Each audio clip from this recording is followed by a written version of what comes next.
السلام عليكم ورحمة الله وبركاته. إن الحمد لله نحمده ونستعينه ونستغفره ونؤمن به ونتوكل عليه ونعوذ بالله من شرور أنفسنا ومن سيئات أعمالنا. من يهده الله فلا مضل له ومن يضلله فلا هادي له. وأشهد أن لا إله إلا الله وحده لا شريك له وأشهد أن محمدا عبده ورسوله صلى الله تعالى عليه وعلى آله وأصحابه أجمعين. আল্লাহ সুবহানাহু ওয়া তাআলার মহান দরবারে লাখো শুকরিয়া জ্ঞাপন করছি, যিনি আমাদেরকে সালাতুল জুমা আদায় করার পরে আবারও দিনের কিছু গুরুত্বপূর্ণ মাসাইল শিক্ষা করার জন্য বসার তৌফিক এনায়েত করেছেন। এজন্য বলি আলহামদুলিল্লাহ। আজকের আলোচ্য বিষয় হচ্ছে মান কাফারা মুসলিমান ফাকাদ কাফারা। যে ব্যক্তি কোনো মুসলিমকে কাফের বলে আখ্যায়িত করলো, সে নিজেই কাফের হয়ে গেল। এটা প্রথম আলোচ্য বিষয়। আমরা ইসলামের জন্য কাজ করব, এক্ষেত্রে সতর্কতা অবলম্বন করব যে কোনো মুসলিমকে যেন আমরা কাফের না বলি, আর অপরদিকে কোনো কাফেরকেও আমরা যেন মুসলিম না বলি। কোনো কাফেরকে মুসলিম বলা যাবে না, আর কোনো মুসলিমকেও কাফের বলা যাবে না। এই দুইটা অংশের প্রথম অংশ আমি এখন আলোচনা পেশ করছি। আল্লাহ রাসূল সাল্লাল্লাহু আলাইহি ওয়াসাল্লাম, মুসলিম শরীফের সহিহ হাদিসে বর্ণিত হয়েছে, তিনি বলেন, মান কাফারা মুসলিমান ফাকাদ কাফারা। যে ব্যক্তি কোনো মুসলিমকে কাফের বলে আখ্যায়িত করলো, কোন মুসলিমকে বলল যে তুমি কাফের বা হে কাফের, এরকম ডাক দিল, কোন মুসলিমকে কাফের বলে আখ্যায়িত করলে সে নিজেই কাফের হয়ে যায়। রাসূল আকরাম সাল্লাল্লাহু আলাইহি ওয়াসাল্লাম আরো ইরশাদ করেছেন, ইদা কাফফারার রাজুলু আখাহু ফাকাদ বাআ বিহা আহাদুহুমা। যখন কোন মুসলিম ব্যক্তি বা কোনো ব্যক্তি তার অপর কোনো ভাইকে, মুসলিম ভাইকে বলল ইয়া কাফের বা কাফের বলে সাব্যস্ত করলো, ফাকাদ বাআ বিহা আহাদুহুমা, তাহলে তাদের দুজনের কোনো একজন অবশ্যই কাফের হয়ে যাবে। কোন মুসলিমকে যদি কেউ কাফের বলে আখ্যায়িত করে, তো তাহলে যাকে কাফের বলল সে যদি কাফের হওয়ার উপযুক্ত হয় তাহলে তো ঠিক আছে, আর যদি সে এই কাফের হওয়ার উপযুক্ত না হয় তাহলে কথাটা তার দিকে ফিরে আসবে যে বলল, অর্থাৎ যে বলল সে নিজে কাফের হয়ে যাবে। এ সম্পর্কে আরো একটা হাদিস রাসূল আকরাম সাল্লাল্লাহু আলাইহি ওয়াসাল্লাম ইরশাদ করেছেন, আইয়ুমা ইমরিইন ক্বালা লি আখিহি ইয়া কাফির। যে কোনো ব্যক্তি তার অপর কোনো ভাইকে এই বলে সম্বোধন করলো, ইয়া কাফের, ওই কাফের, এরকম ডাকলো, ফাকাদ বাআ বিহা আহাদুহুমা, তাহলে অবশ্যই এই কথার সাব্যস্ত কোন একজনের উপর হবে। ইন কানা কামা ক্বালা, সে যাকে কাফের বলল সে যদি সত্যি এই কাফের হওয়ার উপযুক্ত হয়ে থাকে তো ভালো কথা, ওয়া ইল্লা রাজাআত আলাইহি, আর যদি তা না হয় তাহলে যে বলল তার দিকে ফিরে আসবে। ওয়াকালা সাল্লাল্লাহু আলাইহি ওয়াসাল্লাম, এছাড়া রাসূল আকরাম সাল্লাল্লাহু আলাইহি ওয়াসাল্লাম আরো বলেছেন, মান দাআ রাজুলান বিল কুফরি আও ক্বালা আদুউল্লাহি ওয়া লাইসা কাযালিকা ইল্লা হার আলাইহি। যে ব্যক্তি কোনো ব্যক্তিকে কাফের বলে ডাকলো অথবা তাকে বলল যে সে আদুউল্লাহ, আল্লাহর দুশমন, কাউকে আল্লাহর দুশমন বলে ডাকলো, অথচ সে এরকম কাফেরও না আল্লাহর দুশমনও না, তাহলে ইল্লা হারা আলাইহি, যে বলল তার উপরে বিষয়টা ফিরে আসবে। ওয়ান আব্দুল্লাহ ইবনে ওমর রাদিয়াল্লাহু তাআলা আনহু قال قال رسول الله صلى الله عليه وسلم আইয়ুমা রাজুলিন মুসলিমিন আকফারা রাজুলান মুসলিমান। আব্দুল্লাহ বিন ওমর রাদিয়াল্লাহু তাআলা আনহু থেকে বর্ণিত, তিনি বলেন যে রাসূলুল্লাহ সাল্লাল্লাহু আলাইহি ওয়াসাল্লাম ইরশাদ করেছেন, যে কোনো মুসলিম ব্যক্তি অপর কোনো মুসলিম ব্যক্তিকে কাফের বলে আখ্যায়িত করলো, ফাইন কানা কাফেরান, যদি সে বাস্তবে কাফের হয়ে থাকে তো ভালো কথা, তার উপর এটা বর্তাবে। ওয়া ইল্লা কানা হুয়াল কাফের, নতুবা যে কাফের বলল সে নিজেই কাফের বলে সাব্যস্ত হবে। বুখারী মুসলিম সহ হাদিসের বিভিন্ন কিতাবে আছে, আবু দাউদ শরীফে আছে। এমনি ভাবে ইবনে হিব্বানের আরেকটা হাদিস আছে, আমিন রিওয়ায়াত আবি সাঈদ আল খুদরি রাদিয়াল্লাহু তাআলা আনহু, আবু সাঈদ খুদরি রাদিয়াল্লাহু তাআলা আনহু থেকে বর্ণিত, তিনি বলেন, قال رسول الله صلى الله عليه وسلم ما أكفر رجل رجلا إلا باء أحدهما بها। যখনই কোনো ব্যক্তি কোনো ব্যক্তিকে কাফের বলে আখ্যায়িত করে, তখন তাদের দুজনের কোনো একজন, যে বলল এবং যাকে বলা হলো, এই দুজনের কোনো একজন এর উপর এটা বর্তাবে। ইনকানা কাফেরান, যদি সে বাস্তবে কাফের হয়ে থাকে যাকে বলা হলো, তাহলে তো ঠিক আছে, তার উপরে গিয়ে পড়লো। আর যদি সেটা না হয়, ওয়াইল্লা কাফারা বিতাকফিরিহি, যদি যাকে বলা হলো সে বাস্তবে কাফের না হয়ে থাকে, তাহলে যে বলল সে নিজে এই তাকফির করার কারণে কাফের হয়ে গেল। এমনি ভাবে আরেকটা হাদিস, যেটা বাজ্জাজের হাদিস, আল্লাহ রাসূল সাল্লাল্লাহু আলাইহি ওয়াসাল্লাম বলছেন, ইদা ক্বালা আর-রাজুলু লিআখিহি ইয়া কাফির ফাহুয়া কাকতলিহি, যখন কোনো ব্যক্তি তার অপর কোনো ভাইকে বলল ইয়া কাফের, হে কাফের, ফাহুয়া কাকতলিহি, সেই জন্য তাকে হত্যা করে ফেলল। তাহলে বোঝা গেল যে কোনো ব্যক্তিকে, কোনো মুসলিম ব্যক্তিকে কাফের বলা যাবে না। এখন কোন মুসলিম ব্যক্তিকে কাফের বলা হয় কেন? এটার চারটা কারণ থাকে। কোন ব্যক্তি যখন কোনো ব্যক্তিকে কাফের বলে ডাক দেয় বা কাফের বলে তাকফির করে, এর কয়টা কারণ হতে পারে? চারটা কারণ হতে পারে। আমরা এগুলো খুব খেয়াল করে শুনবো, যে আমরা দাওয়াতি কাজ করতে গিয়ে যেন এইসব ভুলগুলো না করি। এক নম্বর হচ্ছে মুস্তাহিল্লুন মুকাজ্জিবুন লিহুকমিল্লাহি, যাকে তাকফির করা হলো, কাফের বলে আখ্যায়িত করা হলো। তাকফির মানে হচ্ছে কাউকে কাফের বলে ফাতোয়া দেওয়া, কাউকে কাফের বলে আখ্যায়িত করা, কাউকে কাফের বলে ঘোষণা করা। এটাকে আরবিতে বলে কি? তাকফির। আমাদের কিতাবুল আকায়েদে একটা চ্যাপ্টার আছে তাকফির, উসুলে তাকফির। তাকফির করা যায় কখন? তো কাফের আমরা কেন বলি? এক তো হচ্ছে মুস্তাহিল্লুন মুকাজ্জিবুন লিহুকমিল্লাহি, আল্লাহর কোন হুকুমকে কোন ব্যক্তি যদি কি করে, আল্লাহর বিধানকে মিথ্যা সাব্যস্ত করে, আল্লাহর কোন বিধানকে যদি কেউ হালাল মনে করে, তাহলে সে কাফের হয়ে যায়। এই কারণে তাকে তাকফির করা হয়। একজন লোক বলল, আপনি বললেন মদ হারাম, সে বলল আরে কিসের হারাম, এটা হালাল।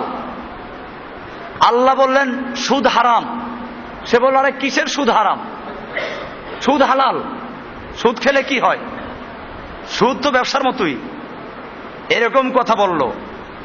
এরকম যদি কোনো ব্যক্তি, দেখুন আমরা যে কথা বলছি ভালো করে বুঝতে হবে, আমি এটা বলি নাই সুদ খাইলো সে কাফের হয়ে গেল। কি বললাম? আল্লাহ তাআলা সুদকে হারাম করেছেন, এই সুদটাকে যে হালাল বিশ্বাস করলো সে কি হয়ে গেল? আল্লাহ নামাজকে হালাল করেছেন, ফরজ করেছেন, যে ব্যক্তি বলল নামাজ না পড়লে কি হয়, কে ফরজ করেছে, এরকম আল্লাহর বিধানকে যে মিথ্যা সাব্যস্ত করলো সে কি? এক নাম্বার।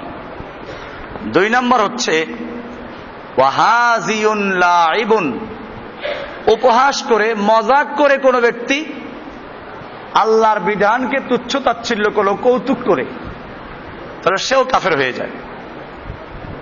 আর একটা হচ্ছে মুতাআব্বিলুন মুখতিউন, কোরআনে হাদিসের কোন আয়াতকে বা কোন হাদিসকে তাবিল করে ভুল ব্যাখ্যা করে সে গোমরাহ হয়েছে। এরকম কোন গোমরাহি এমন পর্যায়ে চলে গেল যাতে কাফের হয়ে যায়, এরকম ব্যক্তিকে কাফের বলল। আর একটা হচ্ছে মুজতাহিদুন মুখতিউন, ইজতিহাদকারী, ভুল করেছে ইজতিহাদ করে, যেমন ফুকাহায়ে কেরামরা ইজতিহাদ করেছেন, আমরা এই বিষয়টা নিয়ে আসব। তাহলে চারটা কারণে মানুষকে তাকফির করে। আমরা দেখব এই চারটার কোন কোন কারণে কাউকে কাফের বলা যাবে, কাকে বলা যাবে না। প্রথম বিষয় যেটা, যে ব্যক্তি আল্লাহর কোন বিধানকে মিথ্যা সাব্যস্ত করে, আল্লাহর কোন বিধানকে, হালালকে হারাম, হারামকে হালাল বিশ্বাস করে, এই ব্যক্তিকে তাকফির করা হয়। এটা স্পষ্ট যে সে কাফের, এটা স্পষ্ট যে সে কাফের। আল্লাহর কোন বিধানকে যদি কোন ব্যক্তি অমান্য করে এবং সে আল্লাহর হারামকে হালাল আর আল্লাহর হালালকে হারাম বিশ্বাস করে, মুস্তাহিল আল মুকাজ্জিব লিহুকমিল্লাহ, আল্লাহর বিধানকে যে মিথ্যা সাব্যস্ত করে, সে ব্যক্তিকে যে তাকফির করা হয়, এতে কোনো দোষ নাই, নিশ্চয় সে ব্যক্তি কি? কাফের। এরপরে দুই নাম্বার হচ্ছে যাকে মুসলিমরা তাকফির করে আল্লাহর কোন বিধানকে উপহাস করার কারণে, তুচ্ছ তাচ্ছিল্য করার কারণে, আল্লাহর কোন বিধানকে কৌতুক করার কারণে, এ সম্পর্কেও এটা বাস্তব যে সে কাফের। কোরআনুল কারীম আল্লাহ তাআলা বলছেন, কুল আবিল্লাহি ওয়া আয়াতিহি ওয়া রাসূলিহি কুনতুম তাস্তাহজিউন, হে নবী আপনি বলুন তোমরা আল্লাহর সঙ্গে, আল্লাহর রাসূলের সঙ্গে, আল্লাহর আয়াতের সঙ্গে উপহাস করছো, মজাক করছো। লা তা'তাযিরু ক্বাদ কাফারতুম বাদা ঈমানিকুম, তোমরা কোনো ওযর পেশ করো না, তোমরা ঈমান আনার পরে কাফের হয়ে গেছো। কাফারতুম বাদা ঈমানিকুম, তোমরা ঈমান আনার পরে কি হয়ে গেছো? কাফের হয়ে গেছো।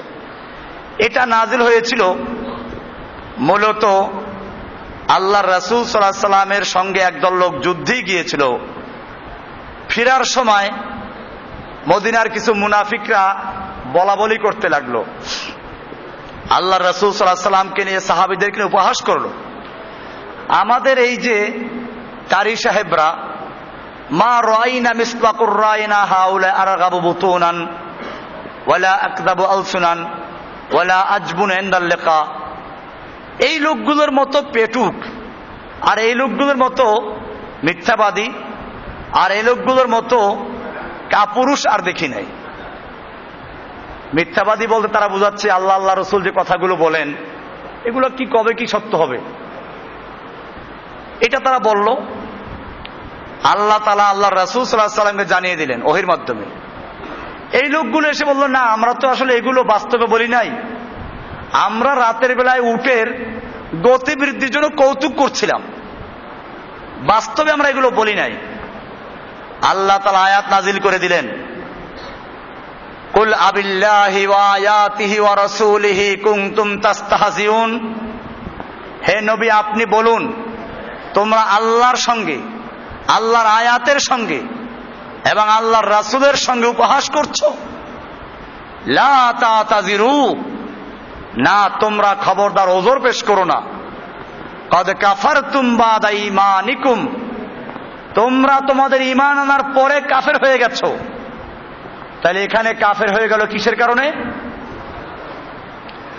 আজকেও যদি কোনো ব্যক্তি আল্লাহর বিধান নিয়ে তুচ্ছ তাচ্ছিল্য করে তাহলে সে মুসলমান না কাফের? তাকে তাকফির করা যাবে। দুইটা বিষয় পরিষ্কার হয়ে গেল। আল্লাহর বিধানকে যে মিথ্যা মনে করে, আল্লাহর হালালকে হারাম আর হারামকে হালাল বলে বিশ্বাস করে, সে ব্যক্তি কি? তাকে তাকফির করা যাবে। দুই নাম্বার বলা হলো কি, আল্লাহর কোন বিধানকে নিয়ে অথবা আল্লাহর আয়াতকে নিয়ে, আল্লাহকে নিয়ে, আল্লাহ রসুলকে নিয়ে উপহাস করে, মজাক করে, কৌতুক করে, তাকেও কি করা যাবে? তাকফির করা যাবে, সে কাফের হয়ে যায়। দুইটা বিষয় ক্লিয়ার হয়ে গেল। তিন নাম্বার হচ্ছে আল মুতাআব্বিল আল মুখতি। কোরআন বা হাদিসের কোন আয়াত বা হাদিসকে ভুল ব্যাখ্যা করার কারণে সে কুফরির মধ্যে লিপ্ত হয়ে গেছে। কাল্লাযী ইউকাফিরু মুসলিমান আন শুবহাতিন আও তাবিলিন খাতিয়িন ফাহাযা রাগমা আন্নাহু আসিমুন লিআন্নাহু কাযা আন জাহলিন বিগাইরি ইলমিন ইল্লা আন্নাহু লা ইউকাফফারু লিউজুদি তাবিলিল মারজুহ।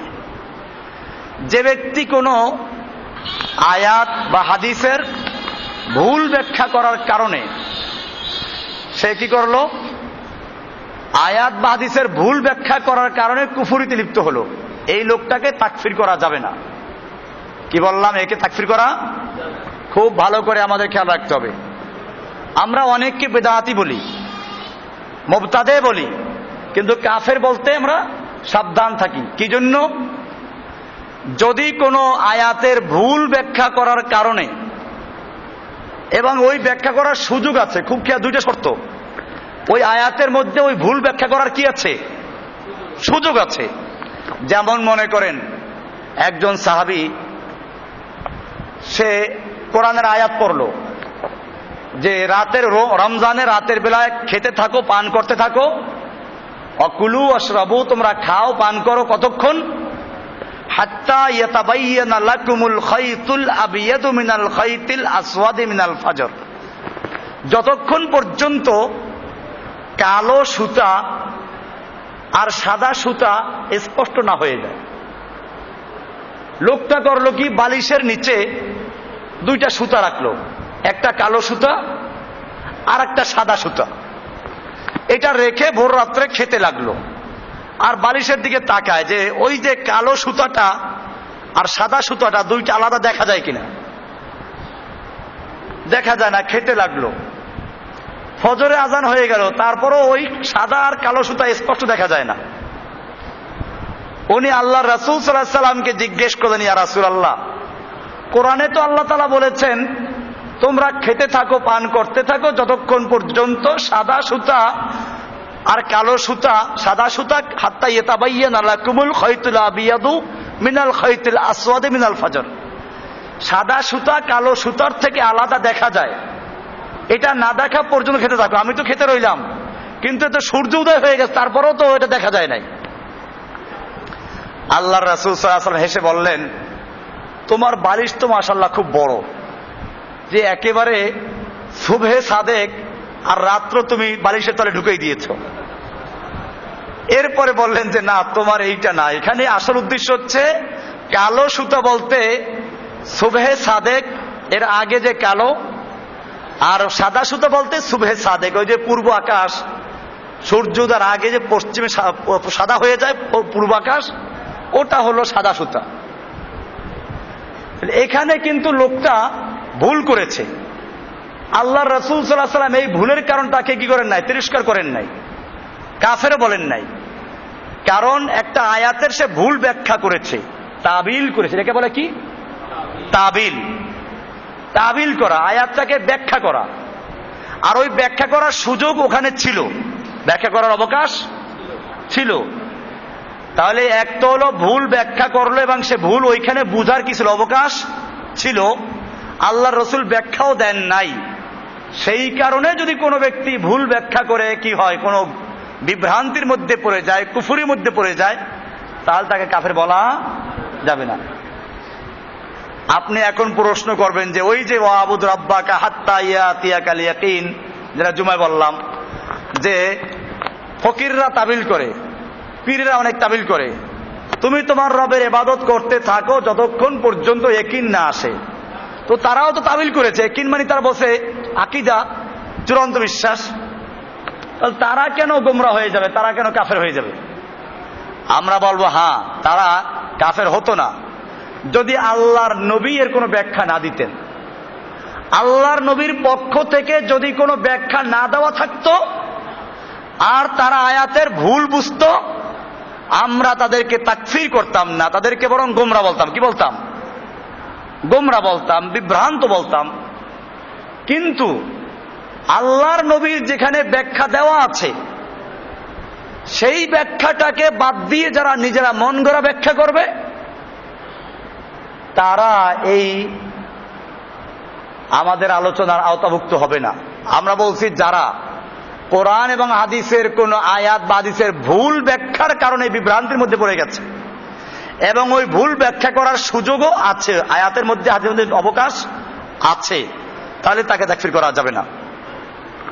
এক্ষেত্রে আমরা দেখব খাওয়ারেজরা আমাদের সমাজে অনেক আছে, আবার খুব পাইকারি কাফের বলে, এমনকি কোনো বেদাত করলেও তাকে কাফের বলে। এটা আমরা পরিষ্কার বলে দেই খাওয়ারেজ আকীদা, এটা খাওয়ারেজদের আকীদা। আমরা স্পষ্ট বলি আমরা মুসলিম, আমরা সাহাবা এবং আল্লাহর রাসূল সাল্লাল্লাহু আলাইহি সাল্লামের অনুসরণ করে সাহাবারা যেভাবে করেছেন। আমরা শিয়া না, মুতাজিলা না, কাদিয়ানী না, খারেজি না, রাফেজি না, বাহাই না, চিশতি না, কাদেরি না, এরকম ভাবে আমরা কোন ফিরকার মধ্যে নাই। পরিষ্কার বিষয়গুলো। কিন্তু আমরা কাফের বলতে সাবধানতা অবলম্বন করব। আপনারা ইতিহাস পড়ুন, আলী রাদিয়াল্লাহু তাআলা আনহুর যুগে খাওয়ারেজরা যারা আলীকে পর্যন্ত কাফের বলল, ইমাম ইবনে তাইমিয়া রাহমাতুল্লাহ লিখেছেন, ওয়াল খাওয়ারেজ কানু আযহারান নাস বিদআতান, খাওয়ারেজরা ছিল এই উম্মতের মধ্যে সবচেয়ে বড় বেদাতি, ওয়া কাতলান লিল উম্মতি, এবং তারা মুসলিমদেরকে হত্যা করত, ওয়া তাকফিরান লাহা, মুসলিমদেরকে কাফের বলতো, আলীকে পর্যন্ত কাফের বলতো। ওয়ালাম ইয়াকুন ফিস সাহাবাতি মান ইউকাফিরুহুম, অথচ সাহাবীরা তাদেরকে কাফের বলেন নাই। সাহাবীরা কি বলেন নাই? লা আলিয়ুন ইবনে আবি তালিব ওয়ালা গায়রুহুম, আলী রাদিয়াল্লাহু তাআলা নিজে ওদেরকে কাফের বলেন নাই, অন্য কোন সাহাবীও খাওয়ারেজদের কি বলেন নাই? কাফের বলেন নাই। বাল হাকামু ফীহিম বিহুকমিহিম ফিল মুসলিমিনা আয-যালিমিনা আল-মুতাদিন, বরং তাদের ব্যাপারে ফয়সালা দিয়েছেন যে এরা মুসলিম, জালেম, সীমালঙ্ঘনকারী, বেদাতি, চরম বেদাতি, এটা বলেছেন। কিন্তু কি বলেন নাই? কাফের বলেন নাই। তাহলে খাওয়ারেজদেরকে যদি আলী রাদিয়াল্লাহু তাআলা কাফের না বলে থাকেন, সেক্ষেত্রে আমাদেরও, কারণ তাদের অসুবিধা ছিল কি, তারা আলী রাদিয়াল্লাহু তাআলা কাফের বলতো কি জন্য? তারা দলিল দিয়ে কোরআন দিয়ে আমাল্লাম ইয়াহকুম বিমা আনজালাল্লাহু ফাউলাইকা হুমুল কাফিরুন।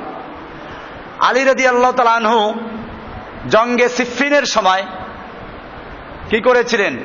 যখন আলী এবং মুয়াবিয়ার মধ্যে যুদ্ধ হচ্ছিল, আলীর বাহিনী আমিরে মুয়াবিয়ার বাহিনীকে পরাজিত করছিল। সেই সময় আমিরে মুয়াবিয়া রাদিয়াল্লাহু বাহিনীর মধ্যে একটা লোক ছিল চালাক সাহাবী, আমর ইবনে আস। উনি বললেন যে একটা কাজ করো, তোমরা তীরের মাথায় কোরআন ধরো, ধরে বলো যে আমরা এই কোরআনের মাধ্যমে ফয়সালা করব, যুদ্ধ করব না। তারা এটাই করলো। আলী রাদিয়াল্লাহু তাআলা বললেন যে না, ওরা প্রতারণা করছে, ওদেরকে কতল করো। আলীর দলের মধ্যে একদল লোক ছিল, এরা বলল না, ওরা আমাদেরকে কোরআনের দিকে আহ্বান করছে আর তুমি আমাদেরকে যুদ্ধের দিকে আহ্বান করছো। তুমি যদি যুদ্ধ বন্ধ না করো তাহলে আমরা তোমার সাথে সেই আচরণ করব যা আমরা ওসমানের সঙ্গে করেছিলাম। তার মানে ওসমানকে যে হত্যা করেছিলাম তোমাকে হত্যা করব। বাধ্য হয়ে আলী রাদিয়াল্লাহু তাআলা আনহু কি করলেন? ওদের সঙ্গে কথাবার্তা বলার জন্য মেনে নিলেন, যুদ্ধ বন্ধ করলেন।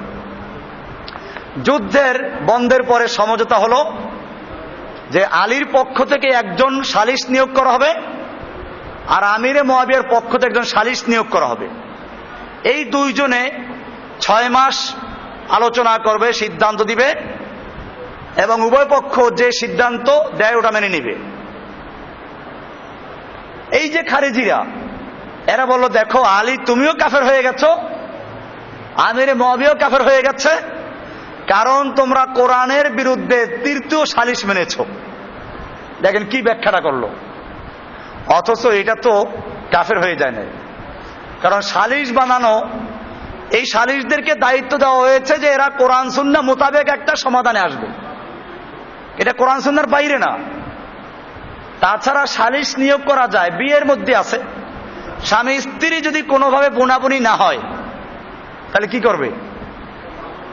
প্রথমে স্বামী স্ত্রীকে সাবধান করবে, প্রয়োজনে হালকা মার দিবে, এতে না হলে বিছানা আলাদা করে দিবে। তাতেও যদি না হয় তাহলে আস্তে আস্তে পদক্ষেপ নেবে। কেমনে? ফাবআসু হাকামান মিন আহলিহি ওয়া হাকামান মিন আহলিহা, স্বামীর পরিবার থেকে একজন হাকাম বিচারক আর স্ত্রীর পরিবার থেকে একজন বিচারক, এই দুইজনে আলোচনা করবে, তার মাধ্যমে দুইজনকে বুঝাবে। তাতেও যদি না হয় তাহলে কি করবে? তাহলে 1 তালাক দিয়ে রাখবে। একসাথে তালাক 3টা যা আছে তা দেয়, 100 তালাক দেয়। খালি এরকম না, তাল গাছের মতো তালাক দিলাম, তোরে তালাক দিলাম 100 তালাক, তার মধ্যে এক একটা তালাক তাল গাছের মতো, এরকম তালাক দেয়, 1000 তালাক দিল। এইসব দিয়ে তারপরে আসে হুজুর কাছে, হুজুর রাগ করে তালাক দিয়েছিলাম। ওই বেটা তালাক রাগ করে দেয় না আদর করে দেয়? তালাক কি আদর করে দেয় নাকি কেউ? তালাক তো রাগ করেই দেয়। সালাসুন জিদ্দুহুন্না জিদ্দুন ওয়া হাজলুহুন্না জিদ্দুন, 3টা জিনিস আছে, ইচ্ছায় বলুক অনিচ্ছায় বলুক, উপহাস করুক মজাক করুক রাগে বলুক, এটা হয়ে যাবে। একটা তালাক, একটা বিয়া, আর একটা গোলাম আজাদ করা। আপনি উপহাস করে বলেন যে ধর এই আমার মেয়েটা তোর কাছে বিয়ে দিলাম, সে বললাম আমি কবুল করলাম, সাক্ষী সামনে আছে, বিয়ে হয়ে গেছে, এখন দিয়ে সে বউ নিয়ে নেবে। এরকম তালাকের ক্ষেত্রেও কাজে এই যে তাবিল করতে আসে, তো যাই হোক, আলী রাদিয়াল্লাহু তাআলা আনহু যে বিচারক নিয়োগ করলেন, এটা কি কোনো দোষ করেছেন? কিন্তু এই লোকগুলো বলল না তুমি কাফের হয়ে গেছো। ইনিল হুকমু ইল্লা, দেখেন স্লোগানটা কি, ইনিল হুকমু ইল্লা লিল্লাহ, আল্লাহ ছাড়া কারো বিচার চলবে না, তুমি তৃতীয় পক্ষকে বিচার মেনেছো, কাফের হয়ে গেছে। এই কারণেই আলী রাদিয়াল্লাহু বলেছিলেন, উনি যখন কুফার মসজিদে খুতবা দিচ্ছিলেন, এক কোণার থেকে একজন খারেজি চিৎকার মেরে বলল ইনিল হুকমু ইল্লা লিল্লাহ, আল্লাহ ছাড়া কারো বিচার মানি না।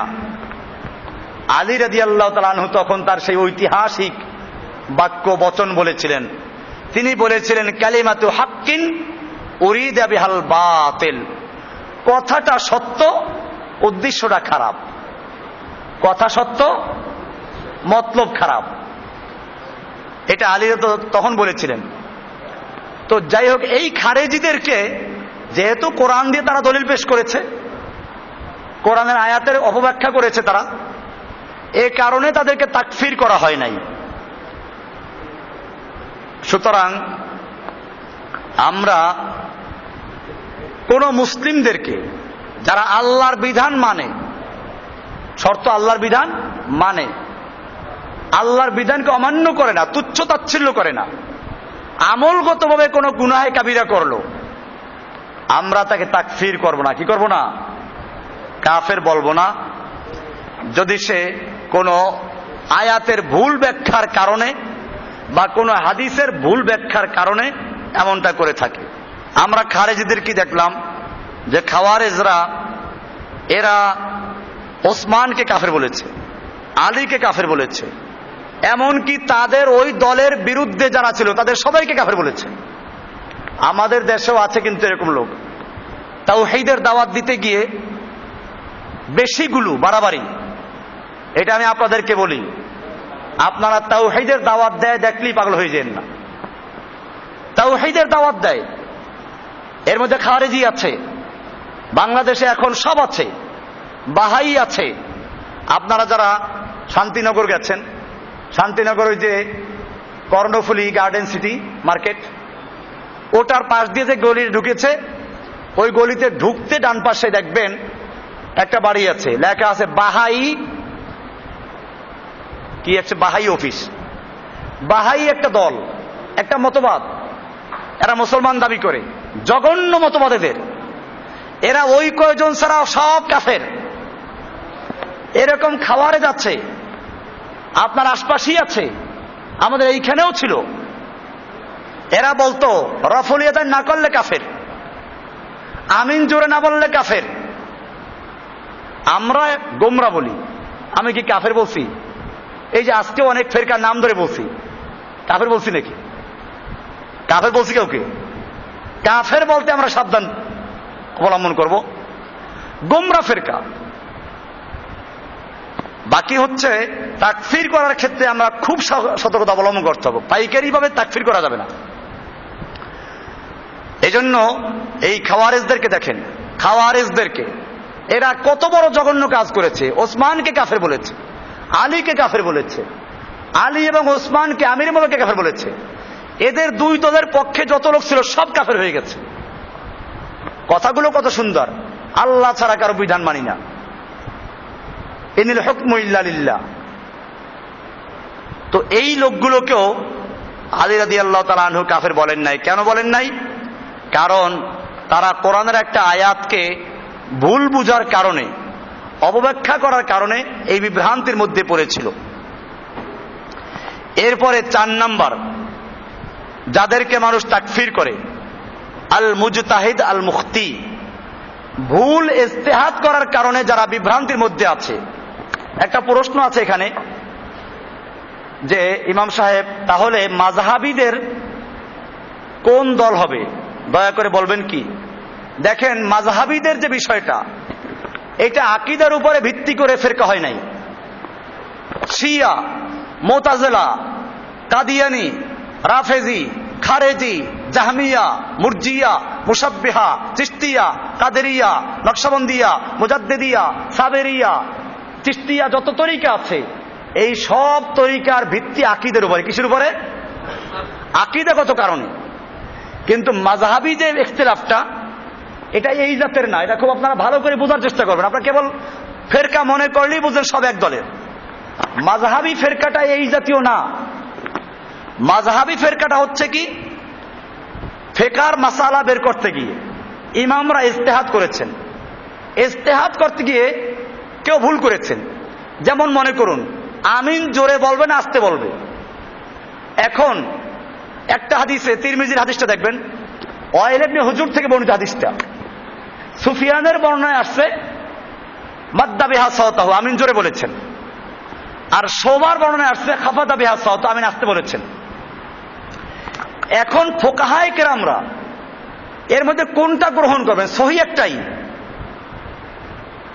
এ ভি আতা হয় ও ভি আতা হয়, এটা হয় না। আমাদের একজনে কোরআন তর্জমা পড়াইতেন। তো মাদ্রাসায় কোরআন তর্জমা পড়ায় কারা জানেন? কোরআনের তো গুরুত্ব দেওয়া হয় না মাদ্রাসায়, হাদিসের গুরুত্ব নাই। ফিকহার কিতাব, মানতিকের কিতাব, ফালসাফার কিতাব, এগুলো পড়ায় বড় বড় আলেমরা। আর কোরআন তর্জমা পড়ায় কে? কারি সাহেব। কোন রকম কোরআন তর্জমা পড়তে পারে, এর দেয় কোরআন তর্জমা পড়তে। তা আমি যে বছর শরহে বেকায়া পড়ি, এই বছর একজন কোরআন তর্জমা পড়াইতেন। তো প্রায় তর্জমার সময় দেখতাম যে আমরা তো আগে পড়াশোনা করে আসতাম, আমরা মুতালা আজকে কি পড়া হবে ওটা আগের থেকে পড়ে আসতাম আমরা। তো দেখতাম যে তর্জমা ভুল করে ফেলছে, তো বলতো হযরত এ তর্জমা গলত হয়, এটা গলত তর্জমা, ভুল তর্জমা, যে আসে তবে এই। তো উনি বলতেন যে চলো ই ভি আতা হয়, মানে ওটাও ঠিক আছে এটাও আছে, ঠিক আছে এটাও ঠিক আছে। তো আমি এবার বলতাম যে নেই, ये भी नहीं, एक होगा, ये तो वही है, ये यही है, दोनों नहीं है। আপনি যদি বলছেন চলো এটাও ঠিক আছে ওটাও ঠিক আছে, এটা হবে না, ঠিক একটাই হবে, কোনটা হবে সেইটা বলেন। যখন ভালো করে ধরতাম তখন বলতেন যে আচ্ছা চলো ওইটাই তোমারটাই ঠিক আছে। তো যাই হোক, এরকম হতো। ঠিক দুইটা হবে না, ঠিক হবে একটাই। হয়তো আমিন জোরে বলা সহি, আস্তে বলা ভুল, অথবা আস্তে বলা সহি, জোরে বলা কি ঠিক একটাই। কিন্তু সেই একটা কোনটা সঠিক নির্ণয় করতে গিয়ে ফুকাহায়ে কেরামরা, ইমামরা ইজতিহাদ করেছেন। আর ইজতিহাদ করতে গিয়ে ভুল হতে পারে। বুখারীর সহিহ হাদিসে আছে, ইযা ইজতাহাদাল ইমামু আল হাকিমু, হাকিম বিচারক বিচার দিতে রায় দিতে গিয়ে কোনো ভুল করে ফেলেছে, তো যদি ভুল করে থাকে ফালাহু আজরুন, সে ভুল করলেও একটা সওয়াব পাবে। কয়টা সওয়াব পাবে? ইজতিহাদ করার সওয়াব পাবে। ওয়াইদা ইজতাহাদা, আর যদি সে ইজতিহাদ করলো ফাআখতা কি আসাবা, সে সঠিক সিদ্ধান্ত নিতে পারলো, ফালাহু আজরানে, তার দুইটা আজর। কয়টা আজর? তাকে আল্লাহ তাআলা দুইটা সওয়াব দিবেন। কয়টা সওয়াব দিবেন? তাহলে ভুল করলেও সে একটা সওয়াব পাবে, সে কিন্তু গুনাহগার না।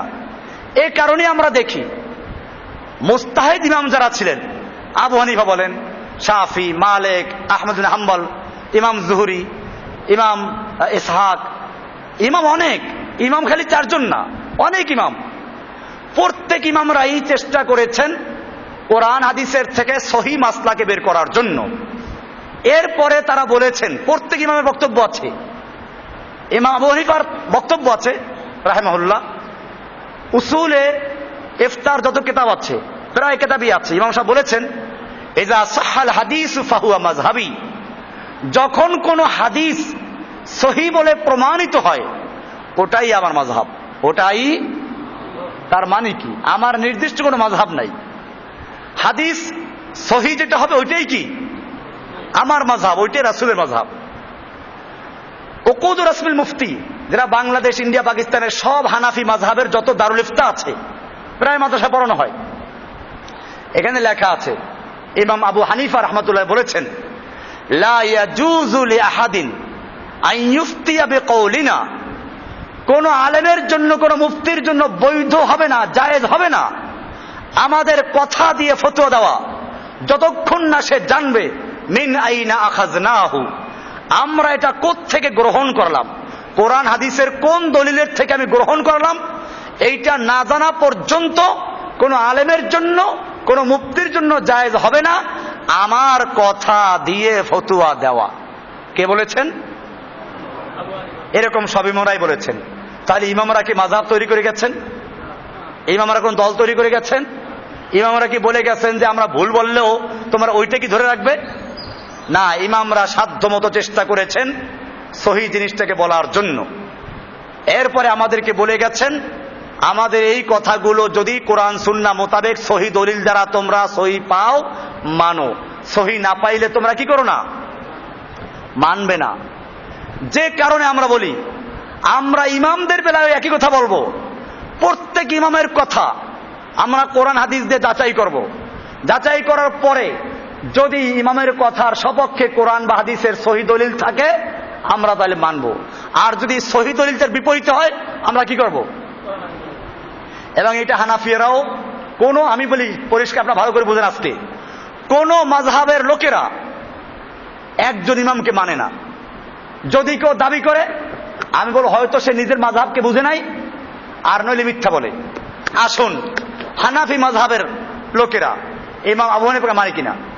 ইমাম আবু হানিফা রাহমাতুল্লাহ আলাইহি বলেছেন যদি পৃথিবীর মাশরিক থেকে মাগরিব পর্যন্ত কোন এক জায়গায় ঈদের নতুন চাঁদ দেখা যায় অথবা রমজানের চাঁদ দেখা যায় তাহলে পুরা পৃথিবীর মানুষকে এক হুকুম মেনে নিতে হবে। তিনি যুক্তি পেশ করে দলিল পেশ করেছেন, তিনি বলেছেন যে এটা যুক্তিসঙ্গত, কারণ হচ্ছে এই পৃথিবী কয়টা, চাঁদ কয়টা, কোরআন কয়টা, হাদিস কয়টা, নবীর উম্মত নবী কয়জন, আমরা এক নবীর উম্মত, এক কোরআন, এক হাদিস মানি। আমরা জুমা পড়ি কয়দিনে, সারা পৃথিবীতে জুমার নামাজ একদিনে পড়ি না ভিন্ন ভিন্ন পড়ি, একদিনে পড়ি, সময় যার যার মতো। তাহলে ইমাম আবু হানিফার বক্তব্য হচ্ছে এই, সারা পৃথিবীতে যে কোনো প্রান্তে যদি চাঁদ দেখা যায়, রোজার রাখার চাঁদ, সারা পৃথিবীর লোকেরা রোজা শুরু করে একসাথে। আবার সারা পৃথিবীর কোন এক প্রান্তে যদি ঈদের চাঁদ দেখা যায় তো ঈদ হয়ে যাবে, এটাই আবু হানিফার বক্তব্য। এবং তিনি আরো দলিল পেশ করেছেন যে লাইলাতুল কদরে কোরআন নাজিল হয়েছে। লাইলাতুল কদর কয়টা না দুইটা, যদি তোমরা আলাদা করো তাহলে লাইলাতুল কদর থেকে বঞ্চিত হইবা, কারণ লাইলাতুল কদরে আল্লাহ কোরআন নাজিল করেছেন। আর কোরআন নাযিল হয়েছে মক্কায়। মক্কার লাইলাতুল কদর যেটা, সারা পৃথিবীর লাইলাতুল কদর কি সেটা হবে নাকি আলাদা হবে? তাহলে মক্কায় যখন লাইলাতুল কদর বেজর রাত্রে হয়, বাংলাদেশ পাকিস্তান ইন্ডিয়াতে হয় তখন জোর রাত্র, আর বাংলাদেশে যখন জোর রাত্র তখন সৌদি আরবে কি বেজর। তাহলে লাইলাতুল কদর কোনটা সঠিক? দুইটা বলতে পারবেন না, যে যার যার মতো তার তার মতো। কারণ এই লাইলাতুল কদরের সাথে সম্পৃক্ত কোরআন নাজিলের।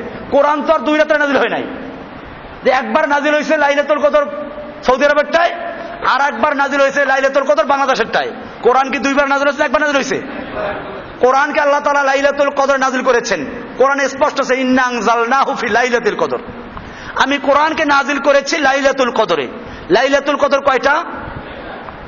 কোরআন নাজিল কয় রাত্রে? কিন্তু এখন পৃথিবীতে লাইলাতুল কদর কয়টা হইতে হয়? পেঁচটা লাগলো কোন জায়গায়? আপনি যে বলবেন যে 1 রাত্র হবে, তাও হইতো যদি জোর বেজোর ভাগ করা থাকতো। এখন তো পেঁচ লাগছে আরো। সৌদি আরবে যখন বেজোর, বাংলাদেশে কি? আর সৌদি আরবে যখন বেজোর, সৌদি আরব তখন বাংলাদেশে কি জোর। আপনি যে বলবেন এর মধ্যে যে রাত্রে হয় সে রাত্রে সারা দেশে এক, এটা বলা যাবে না।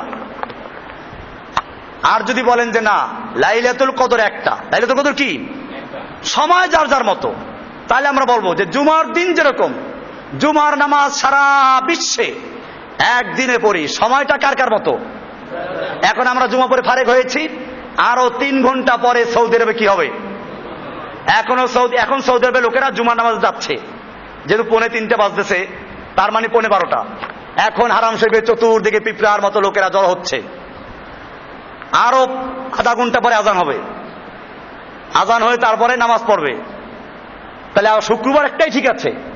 আমেরিকাতেও আজকে শুক্রবারই জুমা পড়বে, সময়টা যার যার মতো। ঠিক এরকম ভাবে লাইলাতুল কদর পুরা দুনিয়াতে কয়টা হবে? ঈদ কয়টা হবে? রোজা কয়টা হবে? একই সাথে হবে।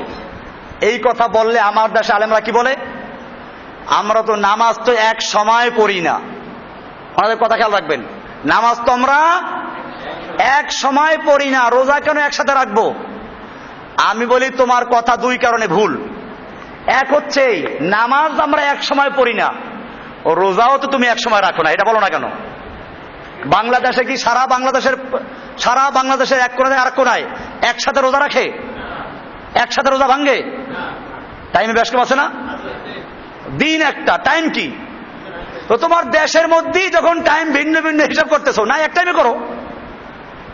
ঢাকায় যখন আজান দেয় ইফতারির টাইম, সারা বাংলাদেশে তা ইফতার করো, করে তখন কেন করে? দেরি করে কি জন্য? 7 মিনিট পরে, 3 মিনিট পরে, বরিশালে 4 মিনিট, অমুক জায়গায় 3 মিনিট, কক্সবাজারের 5 মিনিট, এই 5 মিনিট দেরি করে না? তো এই যেমন তুমি একই দিনে করছো, কিন্তু সময় যার যার মতো, এইটার পরিধি বাড়াও, যে সারা দুনিয়াতে একদিন রোজা শুরু হবে, সময় যার যার মতো। সৌদি আরবে 3 ঘন্টা পরে, আমেরিকা 11 ঘন্টা পরে। সমস্যা আছে কোনো? এই বর্ডার তৈরি করেছে কি? আজকে ইন্ডিয়াতে চাঁদ দেখা গেল, মনে করেন যশোরের ওই পারে, পুরা ইন্ডিয়াতে ঈদ করবে, অথচ ইন্ডিয়া বাংলাদেশের 25টা রাষ্ট্রের চেয়ে বড়। এক ইউপি উত্তরপ্রদেশ, এইটা বাংলাদেশের চেয়ে অনেক বড়। এক ইন্ডিয়া, সব এক হুকুমে। আচ্ছা ধরেন আজকে বাংলাদেশটাকে জোর করে ইন্ডিয়া নিয়ে গেল, বর্ডার নাই, তখন কি হবে? তখন কি হবে? তখন কইবে যে এখন আমরা ইন্ডিয়ার ভিতরে, কাছে ইন্ডিয়ার যে হুকুম, ওই হুকুম চলে গেছি আমরা। ইন্ডিয়ার বর্ডার, বাংলাদেশের বর্ডার, পাকিস্তানের বর্ডার, এইগুলো কি ইসলাম সাব্যস্ত করেছে? একটা লোক ইন্ডিয়ার ওই পারে চাঁদ দেখলো, সারা ইন্ডিয়া ঈদ করলো, আমরা এই পারে যশোরের ওইখান থেকে 1 মাইল দূরে এই পারে সেই লোকটা ঈদ করতে পারছে না। কি জন্য? কারণ বাংলাদেশে চাঁদ দেখা যায় না। আর বাংলাদেশে যদি ওই যশোরের বর্ডারে কেউ চাঁদ দেখে, বাংলাদেশি বর্ডারে, তাহলে কক্সবাজার, চট্টগ্রাম, পার্বত্য অঞ্চলের লোকটা ঈদ করবে। কি জন্য? সে বাংলাদেশি। অথচ ওইখানের সাথে ওখানে পার্থক্য আছে না?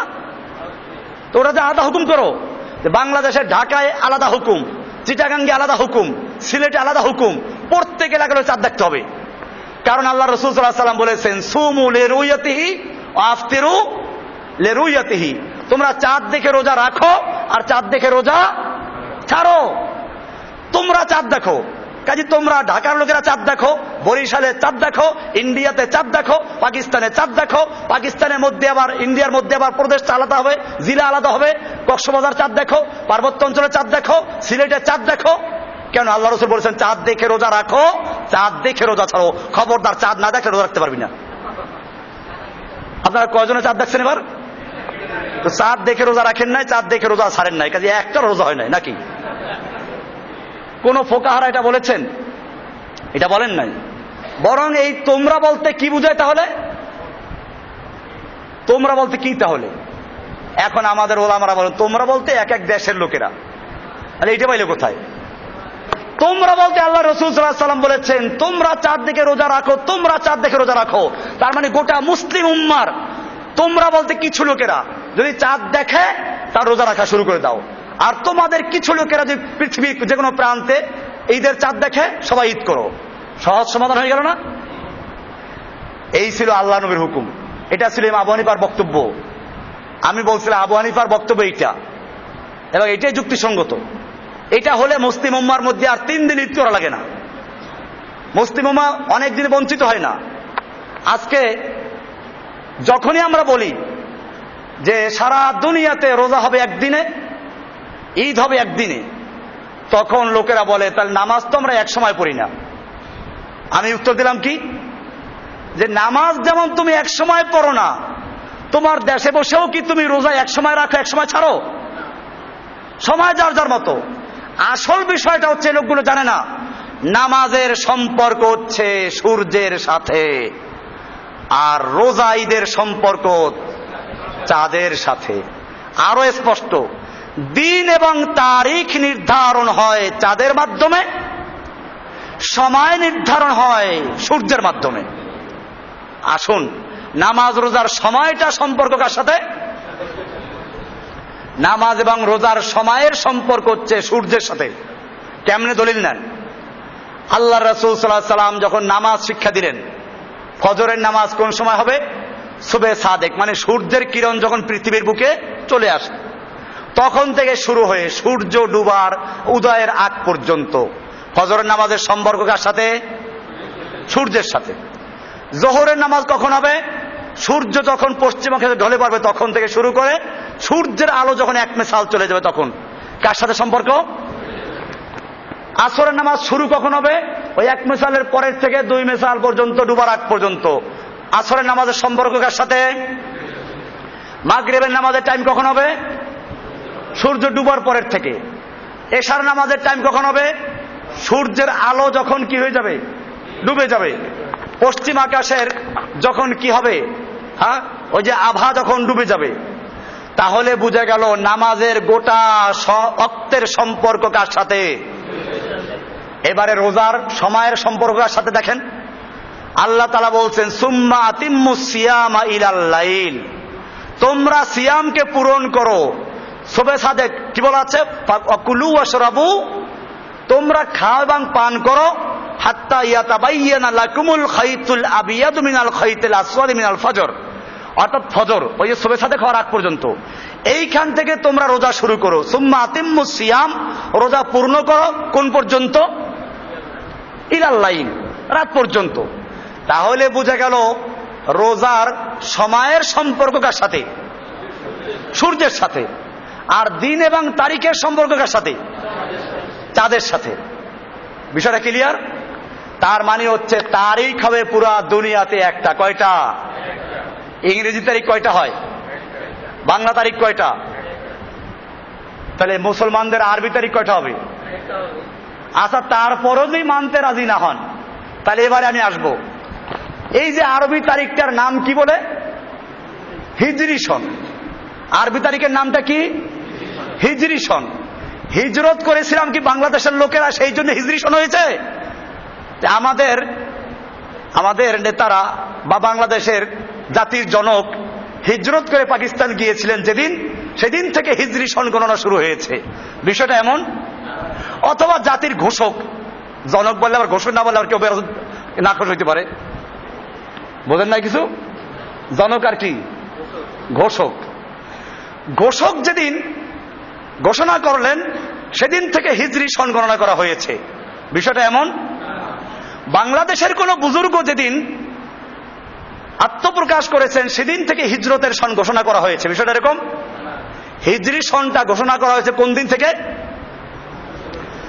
আল্লাহর নবী মুহাম্মদ সাল্লাল্লাহু আলাইহি সাল্লাম মক্কার থেকে হিজরত করে মদিনায় গিয়েছিলেন, ওই সময় থেকে হিজরি সন গণনা শুরু হয়। তাহলে হিজরি সনের তারিখটা কি ওইটার সাথে সম্পর্ক রেখে হবে না বাংলাদেশের হবে? তাহলে যারা বাংলাদেশের হিজরি সন গণে তারা কি করে? তারা কার হিজরতের সন গণনা করে? মুহাম্মদ সাল্লাল্লাহু আলাইহি ওয়াসাল্লাম হিজরি সন না অন্য কারো হিজরতের সন? কার হিজরি সন? আরবি সনটা কিসের সন? হিজরি সন। হিজরি সনের সম্পর্ক কিসের সাথে? হিজরতের সাথে। কে হিজরত করেছিল? মুহাম্মদ সাল্লাল্লাহু আলাইহি ওয়াসাল্লাম। সেটা কি বাংলাদেশের হিজরি তারিখে হিজরত করেছিল না আরবদের হিজরি তারিখে? আপনি কোনটা মানতেছেন? এরপরে আসুন, আরাফাতের ময়দানের হাজিরা 9 তারিখে যখন আরাফাতের ময়দান অবস্থান করে, সেই সময় অন্যদের জন্য, গায়রে হাজিদের জন্য রোজা রাখা অনেক সওয়াবের কাজ। আমার সিয়ামের বইয়ের মধ্যে লেখা আছে, দলিলগুলো আর লেখেন, হাদিসে দলিল দেওয়া আছে। এখন আরাফাতের ময়দানে যেদিন অবস্থান করে 9 তারিখ জিলহজ মাসের 9 তারিখ, রোজা রাখা সবার জন্য ফজিলতের বিষয়। এখন বাংলাদেশের মানুষেরা কোন দেশের 9 তারিখে রোজা রাখবে? সৌদি আরবের জিলহজ মাসের 9 তারিখে না বাংলাদেশের জিলহজ মাসের 9 তারিখে? যদি বলেন সৌদি আরবের বাংলাদেশ জিলহজ মাসের 9 তারিখে, তাহলে তো ভাইজান বাংলাদেশের 9 তারিখ হয় নাই, আপনি কিসের আরাফাতের দিন রোজা রাখতেছেন? আর যদি বলেন আমি বাংলাদেশের জিলহজ মাসের 9 তারিখে রোজা রাখবো, তাহলে ওই সময় মেহরবানি করে দেখবেন আরাফাতের ময়দানে হাজী সাহেব থাকা দূরের কথা, কুত্তাগুলোও চলে গেছে, কুত্তাগুলোও নাই ওখানে, ওখানে খাওয়ান পাইবেন এখন। আর আরাফাতের ময়দানে কারো বাড়ি করো না, এই যে কুত্তরে খাওয়াইবে, সব চলে গেছে ওখান থেকে। তাহলে এই যে আপনি আরাফাতের দিন রোজা রাখবেন, কোন আরাফাতের দিন? জিলহজ মাসের প্রথম 10 দিন এবং রাতের অনেক ফজিলত, রাতে ইবাদত করো, দিনে রোজা রাখো। কোন 10 দিন? বাংলাদেশের জিলহজ মাসের 10 দিন না ওইখানের প্রথম 10 দিন? এরপরে যে আরো গন্ডগোল লাগাই দেই, তাহলে তো লাগবে মারাত্মক গন্ডগোল। হাদিসটা যদিও দুর্বল, কিন্তু বলা আছে যে কিয়ামত হবে জিলহজ মুহররম মাসের 10 তারিখ আশুরার দিনে, জুমার দিন হবে। তো মুহররম মাসের আশুরার দিন 10 তারিখ হবে। সেই আশুরার দিন 10 তারিখ মুহররম মাসের কোন দেশের মুহররম? বাংলাদেশেরটা না সৌদি আরবেরটা? যদি সৌদি আরবের মুহররম মাসের 10 তারিখে ওখানে কিয়ামত শুরু হয়, তা আমরা তো টেলিভিশনে দেখবো কিয়ামত শুরু হয়ে গেছে, অথবা মোবাইল দিয়ে আমাদেরকে বলে দেওয়া হবে কিয়ামত শুরু হয়ে গেছে। আমরা এখানে তওবা টবা পরে একটা সব পাকা মুসলমান হয়ে যাব, আর কিয়ামতই হবে না, এখানে কিয়ামত ফিরে যাবে। যাই হোক, আমি বলতেছিলাম ইমাম আবু হানিফা রাহমাতুল্লাহ আলাইহি সে কারণে হাদিসকে উনি সহিহ বুঝেছেন। ওই যে বিভিন্ন দেশের বিভিন্ন হুকুম, ওটা আসলে ইমাম শাফি সাহেবের বক্তব্য, তাও একটা বিশেষ কারণে। ইমাম শাফি রাহমাতুল্লাহ আলাইহি উনি বলেছেন যে আসল বিষয়টা হচ্ছে, যদি এখন বলি সারা দুনিয়া এক হুকুমে চলবে, তা আগের যদি খবর পৌঁছানো সম্ভব ছিল না। এইখানে চাঁদ দেখা গেল, আমি খবর পৌঁছাতে পারলাম না, তাহলে তারা কি করবে? এই জন্য উনি বলেছেন একটা দ্রুতগামী ঘোড়ায় চড়ে সারা দিনে যে পর্যন্ত পৌঁছানো সম্ভব ওই পর্যন্ত লোকদের জন্য এক হুকুম। তাহলে বোঝা গেল এটা একটা ভিন্ন ব্যাপার ছিল, খবর পৌঁছানো যায় না বিধায় আমরা বলি ধন্যবাদ। সেজন্য খবর না পৌঁছাতে পারলে তারা ঈদ করবে কেমনে, রোজা রাখবে কেমনে? ঠিকই ছিল, কিন্তু এখন কি আর সেই সমস্যা আছে? এখন পুরা দুনিয়া বলা হয় একটা গ্লোবাল ভিলেজ। তো যখন একটা দুনিয়া একটা মুঠের মধ্যে চলে আসলো, এখন খবর পৌঁছাইতে আর কোনো সমস্যা নাই। তাহলে কেন আমরা সারা দুনিয়ার মানুষেরা ভিন্ন ভিন্ন চাঁদ দেখার ফতোয়া দিব? তাহলে তো বাংলাদেশের মধ্যেও এক হুকুম চলবে না, কারণ সময়ের ব্যবধান এখানেও আছে, এখানেও সময়ের ব্যবধান আছে। ঢাকায় এক সময়, চট্টগ্রাম আর এক সময়, খুলনা আর এক সময়, সিলেটে আর এক সময়। এই জন্য প্রত্যেক এলাকার লোকদের আলাদা আলাদা চাঁদ দেখে ঈদ করা উচিত। তা কি করে? যাই হোক, আবু হানিফা রহমাতুল্লাহ ফতোয়া দিলেন সারা দুনিয়া চলবে এক হুকুমে। এটা মানা হয় না, হানাফিয়ারাও এটা মানে না। তাহলে আবু হানিফাকে মানলো না। কিন্তু এই যে একটা কথা, ইমাম সাহেবকে মানবো আমরা, মানে এটা। আসুন দ্বিতীয় নাম্বার, ইমাম আবু হানিফা রাহমাতুল্লাহর বক্তব্য হচ্ছে, কারো যদি জমি বেশি থাকে তো বর্গা জমি দেয় না, কৃষকদেরকে চাষ করতে দেয়, ফসল যা হবে অর্ধেক জমিওয়ালার, অর্ধেক কৃষকের, বা 3 ভাগের 1 ভাগ কৃষকের, 2 ভাগ জমিওয়ালার। এই যে ফসল উৎপন্ন হবে যা তার একটা নির্দিষ্ট পরিমাণ ভাগে জমি চাষ করতে দেওয়া হয়, বর্গা চাষ। ইমাম আবু হানিফা রাহমাতুল্লাহ আলাইহি বলেন যেটা জায়েজ নাই। এটা কি নাই? জায়েজ নাই। কেন জায়েজ নাই? তোমার জমি বেশি আছে, পারলে চাষ করো নিজে লোকজন রাইখা, আর না পারলে গরিবকে এমনি দিয়ে দাও, ওরা তোমাকে চাষ করে অর্ধেক দিবে তা হবে না। কিন্তু পরবর্তীতে ইমাম আবু হানিফার শিষ্যরা আবু ইউসুফ মোহাম্মদ বলছেন যে না, এটা জায়েজ আছে, প্রয়োজন আছে, না হইলে কেমন মানুষ সমস্যায় পড়ে যাবে, জায়েজ করে দিল। আবু হানিফাকে মানলো? এখানে মানে নাই। ইমাম আবু হানিফা বলেছেন যদি কোনো ব্যক্তি সূরা ফাতিহা ভালো করে পড়তে না পারে তাহলে ফার্সিতে তর্জমা পড়লে চলবে। তো ও সময় ছিল ওখানে ফার্সি, আমরা বলতে পারি বাংলায়। তাহলে বাংলায় আমি দাঁড়াইয়া, বা যে ভালো করে সূরা ফাতিহা পড়তে পারেন আরবিতে, সে বলবে প্রশংসা সবই কেবল তোমারই, নজরুলের কবিতা আছে না, সূরা ফাতিহার অনুবাদ, এইটা পড়ে দিল, নামাজ হয়ে যাবে। অথচ হানাফি মাযহাব অনুযায়ী নামাজ হবে না। তো এটা কি আবু হানিফার মত মানা হলো? এইরকম ভাবে অনেক বিষয় আছে যেখানে আবু হানিফার মতকে হানাফিয়ারাও মানে নাই। ইমাম আবু হানিফা বলেছেন নবীজে তমর, খেজুর ভিজানো পানি দিয়ে উযু করা যায়। কেউ যদি পিওর পানি না পায়, খেজুর ভিজানো পানি আছে, আরো প্রায় খেজুর ভিজিয়ে রাখতো, তো খেজুর ভিজাইলে আবার বেশি ভিজাইলে পরে ঝা করতো, আস্তে আস্তে ওরা মদ হয়ে যেত। তো এই খেজুর ভিজানো পানি খাইলে খুব ভালো লাগে, মিষ্টি লাগে গরমের সময়। তো আবু হানিফার বক্তব্য হচ্ছে যে যদি ভালো পানি না পাওয়া যায় তো খেজুর ভিজানো পানি দিয়ে উযু করা যায়, নবীজে তমর। এটা হাদিসের খুব এটা একটা খুব উল্লেখযোগ্য মাসলা। অথচ হানাফি মাযহাবের ফতোয়া এটার উপরে না। তাহলে আমি অনেকগুলো দেখাবো যে ইমাম আবু হানিফা রাহমাতুল্লাহ আলাইহি যেটা বলেছেন হানাফিরা ওইটাকে মানে না, বরং সেক্ষেত্রে মানে আবু ইউসুফের বক্তব্য, নাহলে মোহাম্মদের বক্তব্য, নাহলে জুফারের বক্তব্য। আমি বলি যদি তোমরা আবু হানিফার কথা কোরআন সুন্নাহ মোতাবেক সহিহ অথবা বর্তমান সময়ের সঙ্গে সামঞ্জস্যশীল নয় বলে বাতিল করে আবু ইউসুফের কথা মানতে পারো, মোহাম্মদের কথা মানতে পারো, তাহলে আমি বলবো এক্ষেত্রে যদি আবু হানিফার কোনো কথা সহিহ মনে না করায়, কেউ শাফিঈ সাহেবের কথা মানলো, কেউ মালিকের কথা মানলো, কেউ ইসহাকের কথা মানলো, কেউ ইমাম বুখারীর কথা মানলো, কেউ মুসলিমের কথা মানলো, কেউ ইবনে শিহাব জুহরির কথা মানলো, কেউ আরেকজনের কথা মানলো, অসুবিধা আছে কিছু? কোরআন সুন্নাহ মোতাবেক যারটাকে সহিহ পাবো তারটা কি করব? এখন ক্লিয়ার? এই হিসাবে যারা ইজতিহাদ করেছেন কোন ফেরকা তৈরি করা যাবে না। হানাফি, শাফি, হাম্বলি মাযহাব, কোন মাযহাব এটা সাপোর্ট করা যাবে না, দল তৈরি করা যাবে না। আবু হানিফা রাহমাতুল্লাহ নিজেও বলেন না আমার নামে একটা মাযহাব তৈরি করো। আবু হানিফা নিজে কি কোন মাযহাবের ছিলেন? কোন মাযহাবের ছিলেন? কারণ তার নামের উপরে মাযহাব তৈরি করা হয়েছে, উনি তো মাযহাব তৈরি করেন নাই। ইমাম শাফি সাহেব কোন মাযহাবের ছিলেন? ইমাম মালিক রাহমাতুল্লাহ কোন মাযহাবের ছিলেন? ইমাম আহমদ বিন হাম্বল কোন মাযহাবের ছিলেন? ওনারা যেই মাযহাবের ছিলেন আমরা সেই মাযহাবের লোক, মানে মুসলিম। মানে কি? আমরা ইমাম আবু হানিফাকে শ্রদ্ধা করি। খুব খেয়াল রাখবেন, আমি এটা আমাদের ভাইদেরকে পরিষ্কার বলি, আপনারা খুব না বুঝে বাড়াবাড়ি করেন। ইমাম আবু হানিফার কোনো দোষ নাই, কারণ যে লোকটা ইজতিহাদ করে গেছেন, যে লোকটা তারপরে বলেছেন যে আমরা যা বললাম আমাদের কথা যদি কোরআন সুন্নাহ মোতাবেক হয় পালন করো, কোরআন সুন্নাহ মোতাবেক না হলে ফারমুহা বিহাযিহিল জিদার, তোমরা আমাদের কথা ওই দেওয়ালে ছুঁড়ে মারো। যে লোকটা এত স্পষ্ট বলে দিল ইযা সাহাল হাদিস ফাহুয়া মাযহাবি, যখন কোন হাদিস সহিহ বলে প্রমাণিত হবে ওটাই আমার মাযহাব। যে লোকটা এত বলল যে লা ইয়াজুযু লিআহাদিন আন ইফতিয়া বিকাউলিনা হাত্তা ইয়ালামা মিন আইনা আখাযনাহু, কোন মুফতির জন্য জায়েজ হবে না, বৈধ হবে না আমার কথা দিয়ে ফতোয়া দেওয়া যতক্ষণ না সে জানবে আমি কোরআন হাদিসের কোন সূত্র থেকে এটা গ্রহণ করেছি। এরপর আমরা তাদের দোষ দিব? দোষ তো তাদের যারা টেনে হেঁচড়ে মুচড়াইয়া দুমড়াইয়া ঘুরাইয়া ফিরাইয়া যেমনি হোক মাযহাবের মধ্যে আনতেই হবে, মাসলাক সাবিত করনা হি বনেগা। আমাদের এই ভারতবর্ষের মুসলমানদের অবস্থা কি? আমি এটাকে বলি একটা দেশীয় গাছগাছরায় তৈরি একটা ভেষজ হালুয়া।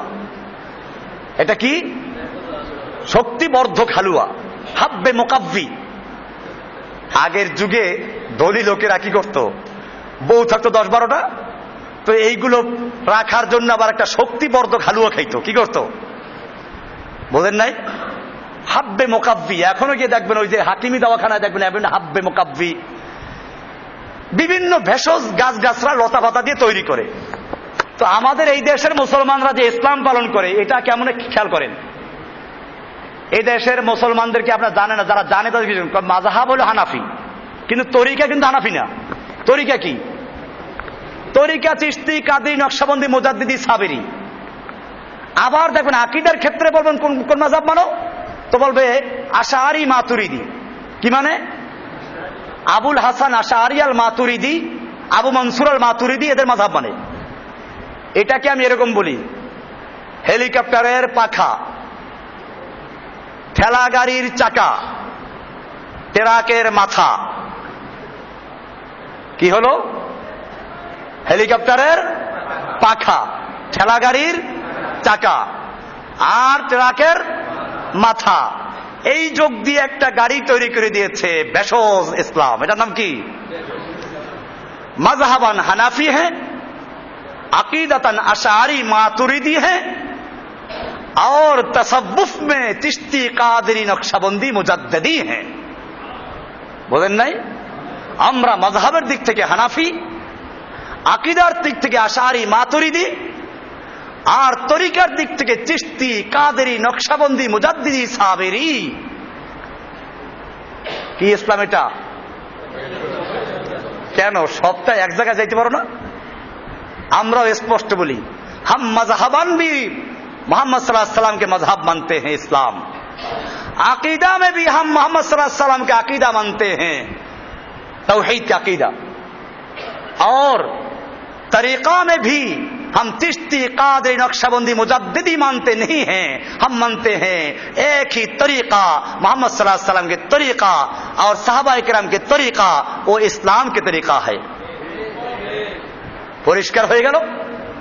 সুতরাং আমাদের সম্পর্কে যখন কেউ জানতে চাবে এরা কোন মাযহাবের লোক, কোন দলের লোক, পরিষ্কার আমাদের মাযহাবের নাম কি? ইসলাম। আমাদের পরিচয় কি? মুসলিম। আমাদের সংবিধানের নাম কি? কোরআন এবং সুন্নাহ, সহিহ সুন্নাহ। খালি কোরআন না, আবার কোরআনের ব্যাখ্যাই তো সুন্নাহ, কোরআন সুন্নাহ। এরপরে আমাদের আদর্শ কারা? রাসূল সাল্লাল্লাহু আলাইহি ওয়াসাল্লাম, নবীরা, রাসূল সাল্লাল্লাহু মুহাম্মদ সাল্লাল্লাহু আলাইহি ওয়াসাল্লাম। আমরা মুহাম্মদ সাল্লাল্লাহু আলাইহি ওয়াসাল্লাম আদর্শ ফলো করি যেভাবে সাহাবায়ে কেরাম ফলো করেছিলেন। কথা ক্লিয়ার? এর বাইরে আমাদের কোনো কি নাই। এজন্য প্রশ্ন যে করেছেন আশা করি ক্লিয়ার হয়ে গেছেন। একদিকে প্রশ্ন উত্তর হয়ে গেছে, আর একদিকে আমার দার্স চলতেছিল যেটা যে মুজতাহিদ মুফতি ইজতিহাদ করে যদি কেউ ভুল করে, এখন আসুন ইজতিহাদ করে ভুলও করতে পারে, আমি সেটা ক্লিয়ার করেছি, ভুল করতে পারে। ইমামরা যে ফতোয়া দিয়েছেন সব যে সঠিক তা না, কিন্তু এখন এখানে কি করবেন? এইখানে খুব সাবধান। এইখানে এসে আমরা বলি ইমামরা কেউ আমিন জোরে বলতে বলেছেন, কেউ আস্তে বলতে বলেছেন, সহি একটাই। কেউ রাফুল ইয়াদাইন করা মুস্তাহাব বলেছেন, কেউ না বলা মুস্তাহাব বলেছেন, হাদিসে করার কথা আছে। এখন ওনারা কিছু দলিলের কারণে কেউ বলেছেন না রাফুল ইয়াদাইন শুধু তাকবীরে তাহরিমার সময় থাকবে আর থাকবে না। এইগুলো ইজতিহাদি মাসালা। এগুলো কি? এই যে ইজতিহাদ করে যদি কেউ ভুলও করে তাকে কাফের বলা যাবে? তাহলে যারা কাফের বলতেছে এটা পরিষ্কার খারিজদের রাখে, কাদের রাখে যা। সুতরাং এই রাফুল ইয়াদাইন না করলে, আমিন জোরে না বললে কাফের হয়ে যায়। এই ফতোয়াগুলো আমাদের সমাজে যারা ছড়াচ্ছে এদের সঙ্গে আমার কোনো সম্পর্ক নাই, আমি পরিষ্কার করে দিচ্ছি। আমি এদেরকে বরং মনে করি এরা সবচেয়ে জঘন্য খাওয়ারেজ। আসলাফদের মধ্যে কোন ব্যক্তি, মাযহাবী ইখতিলাফ আজকে শুরু হয় নাই, এই মাযহাবী ইখতিলাফ শুরু হয়েছে আগের থেকে, কিন্তু কেউ কি কোন আলেম কি ফতোয়া দিয়েছেন যারা মাযহাব মানেন নাই? ইমাম ইবনে তাইমিয়া বলেন, ইবনুল কাইয়িম জাওজি বলেন, সালাফি আলেম যারা ছিল তারাও কি আবু হানিফাকে কাফের বলেছে? খুলেন মাজমুআতুল ফাতাওয়া, ইমাম ইবনে তাইমিয়ার কিতাব আমার বাসায় আছে, 20 খণ্ড কিতাব। এই কিতাবে বারবার আছে ক্বাল আল ইমাম আবু হানিফা রাহিমাহুল্লাহ। ইমাম আবু হানিফা রাহমাতুল্লাহ আলাইহি বলেছেন ইমাম ইবনুল কাইয়্যিম জাওজির কিতাব ইলামুল মুওয়াক্কিঈন, সেখানে তিনি পরিষ্কার বারবার উল্লেখ করেছেন ইমাম আবু হানিফা রাহিমাহুল্লাহ, ইমাম শাফি রাহিমাহুল্লাহ, ইমাম মালিক রাহিমাহুল্লাহ শ্রদ্ধার সঙ্গে উল্লেখ করেছেন, আমরা আইম্মা মুজতাহিদিনদেরকে যারা ইজতিহাদ করে মাসলা ইস্তেমবাদ করেছেন তাদেরকে শ্রদ্ধা করি। বাকি তাদের নামে যে মাযহাব তৈরি হয়েছে, এই মাযহাব তারা নিজেরা তৈরি করেন নাই, বিধায় তারা যে মাযহাবের ছিল আমরা কি, আমরা ওই মাযহাব হানাফি শাফি হাম্বলি না, আমরা মুসলিম। আমরা কি, আমাদের দিন কি, ইসলাম। বাকি ইমামদেরকে আমরা শ্রদ্ধা করি এবং তাদের যে ইজতিহাদগুলো কোরআন সুন্নাহ মোতাবেক হবে সেগুলো আমরা কি করব, মেনে নিব। আর যেগুলো কোরআন সুন্নাহ মোতাবেক না সেগুলো কি করব, সেখানে কোরআন সুন্নাহকে অনুসরণ করব, ইমামদের কথা কি করব। এক কথায় আমরা কোরআন হাদিস দিয়ে ইমামদেরকে যাচাই করব, ওজন করব, মাপবো। কোরআন হাদিসকে ইমামদের দিয়ে ওজন করব না, মাপ করব না, ঠিক কিনা? কোরআন হাদিস দিয়ে যে কোনো আলেম যে কোনো ইমামদেরকে ওজন করব কি দিয়ে, কোরআন এবং সুন্নাহ হাদিসের সাথে যে ইমামের কথা এবং কাজ মিলবে তাকে মানব। আর যে ইমামের কথা কাজ কোরআন সুন্নাহ মোতাবেক মিলবে না, সেক্ষেত্রে যদি বিষয়টা ইজতিহাদি হয়ে থাকে, আমরা বিষয়টা বলে ইজতিহাদ করে তিনি ভুল করেছেন, এজন্য তিনি আল্লাহর কাছে আজর পাবেন, কিন্তু আমরা সেটা অনুসরণ করব না। ক্লিয়ার হয়ে গেল বিষয়টা? ইজতিহাদ করে ভুল করেছেন, আমরা তারে কাফের বলবো? কাফের বলবো না, বরং তারে বলবো ভুল করেছেন। এই কারণে তিনি হয়তো আল্লাহর কাছে একটা আজর পাবেন যদি সহি চেষ্টা করে থাকেন। আমাদের কাজ হচ্ছে আমাদের সহি কোরআন এবং হাদিস যেটা মিলবে ওইটা আমাদের মানতে হবে, আর কোরআন সুন্নাহর বিপরীত যেটা ওটা মানা যাবে না। এজন্য ইজতিহাদ করে যদি কেউ ভুল করে তাকে তাকফির করা যাবে না। এই কারণে আমি এটা বলেছি যে আকীদাগত সুফিদের যে তরিকার সাথে আমাদের ইখতিলাফ, সেটা আকীদাগত। পীরদের তরিকার ইখতিলাফটা ফিকহ ইখতিলাফ না, ওটা কি আকীদার ইখতিলাফ। খারেজিদের সাথে ইখতিলাফ আমাদের কিসের ইখতিলাফ? আকীদার ইখতিলাফ। রাফেজিদের সাথে, শিয়াদের সাথে, মুতাজিলাদের সাথে, সুফিদের সাথে, বাউলদের সাথে, পীরদের সাথে আমাদের যত ইখতিলাফ সবগুলো কিসের ইখতিলাফ? আকীদার ইখতিলাফ। আর ফিকহি যে ইখতিলাফ হানাফি শাফি মালিকি হাম্বলি এদের সঙ্গে যে আমার ইখতিলাফ, ইখতিলাফটা কি না আকীদাগত বিষয় না, বরং তাদের সাথে ইখতিলাফটা কিসের? এই জন্য দেখবেন আবু হানিফা রাহমাতুল্লাহ আলাইহি সম্পর্কে সুফিদের যে সবচেয়ে বড় পীর, কি নাম? সুফিদের কাছে বড় পীরের নাম কি? আব্দুল কাদের জিলানী। আব্দুল কাদের জিলানীর একটা কিতাব আছে গুনিয়াতুত তালিবিন, কি নাম? বাংলা আছে, চকবাজার এমদাদিয়া লাইব্রেরি বাংলা করেছে। আজকে গিয়ে কেনেন, কিনে দেখবেন ওখানে 72 ফেরকা যে গোমরা ফেরকা আছে ওদের তালিকা দেওয়া আছে। সেই 72 ফেরকার মধ্যে একটা ফেরকা দিয়েছে হানাফিয়াদের নাম। কাদের নাম? এবং নাম দিয়েছে যে আর একটা ফেরকা হলো ফেরকা হানাফিয়া, যাদের প্রতিষ্ঠাতা হলো আবু হানিফা, তার বাপের নাম নোমান, যাতে করে কেউ ভুল না বোঝে, তাবিল করতে না পারে। কে লেখছে এটা? আব্দুল কাদের জিলানী। কার সম্পর্কে? হানাফিয়াদের সম্পর্কে। এইটা বাংলা আছে বইটা, আরবিও আছে, বাংলাও আছে। এই বাংলার মধ্যে পরিষ্কার লিখে দিয়েছে যে 72টা ফেরকার তাফসীল আলোচনা করেছে, যে ওই যে জাহান্নামে যাবে 72 ফেরকা, তার মধ্যে একটা দেশে হানাফিয়া ঢুকাইয়া। তাহলে আমার দেশের মানুষেরা একদিকে আব্দুল কাদের জিলানীকে মানে তরিকার দিক দিয়া, আবার মাযহাব মানে কোনটা? আব্দুল কাদের জিলানীকে হানাফি মাযহাবের ছিল? এরা তো জানেও না, বুঝছেন? এটা এলেমও নাই। এলেম থাকলে লাহলা পড়তো। হয়তো হানাফি মানলে আব্দুল কাদের জিলানী কাদরিয়া তরিকা মানা যায় না, আর কাদরিয়া তরিকা মানলে হানাফি হওয়া যায় না। কিন্তু আবু হানিফাকে আব্দুল কাদের জিলানী মনে করতেন যে জাহান্নামে 72 ফেরকার এক ফেরকার লোক, প্রতিষ্ঠাতা। তাহলে কোন ব্যক্তি যদি আব্দুল কাদের জিলানীকে মানে, সে আবু হানিফাকে মানবে? আসলে জানেই না, এরা জানে না। আপনারা এই গুনিয়াতুত তালিবিন কিতাবটা খুলে দেখাই দেবে সবাইকে, যেটা তোমাদের অনুবাদ করা। অনুবাদও করছে ওরাই, বাংলা অনুবাদ করছে ওরাই, আমরা করি নাই। আরবিতেও আছে, সবার ঘরে ঘরে আছে সুফিদের যারা একটু আলেন। গুনিয়াতুত তালিবিন কিতাবের নাম কি? তালিবিন, গুনিয়াতুত তালিবিন। যাই হোক, আমরা আবু হানিফাকে একেবারে জাহান্নামী ফেরকা মনে করি না, কোন ইমাম কি না। ইমামদের বিষয়টাকে আমরা ধরি, তারা মুজতাহিদ ছিলেন। কি ছিলেন? আইম্মায়ে মুজতাহিদ, ইজতিহাদ করেছেন।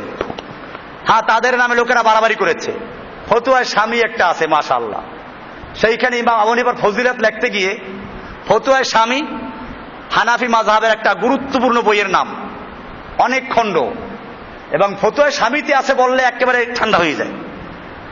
এই ফতুয়ায়ে স্বামীর প্রথম খণ্ডে লেখা আছে ইমাম আবু হানিফা রাহমাতুল্লাহ আলাইহি আল্লাহ তাআলাকে 99 বার স্বপ্নে দেখেছেন। আচ্ছা, ভালো কথা, দেখছেন, অসুবিধা নাই।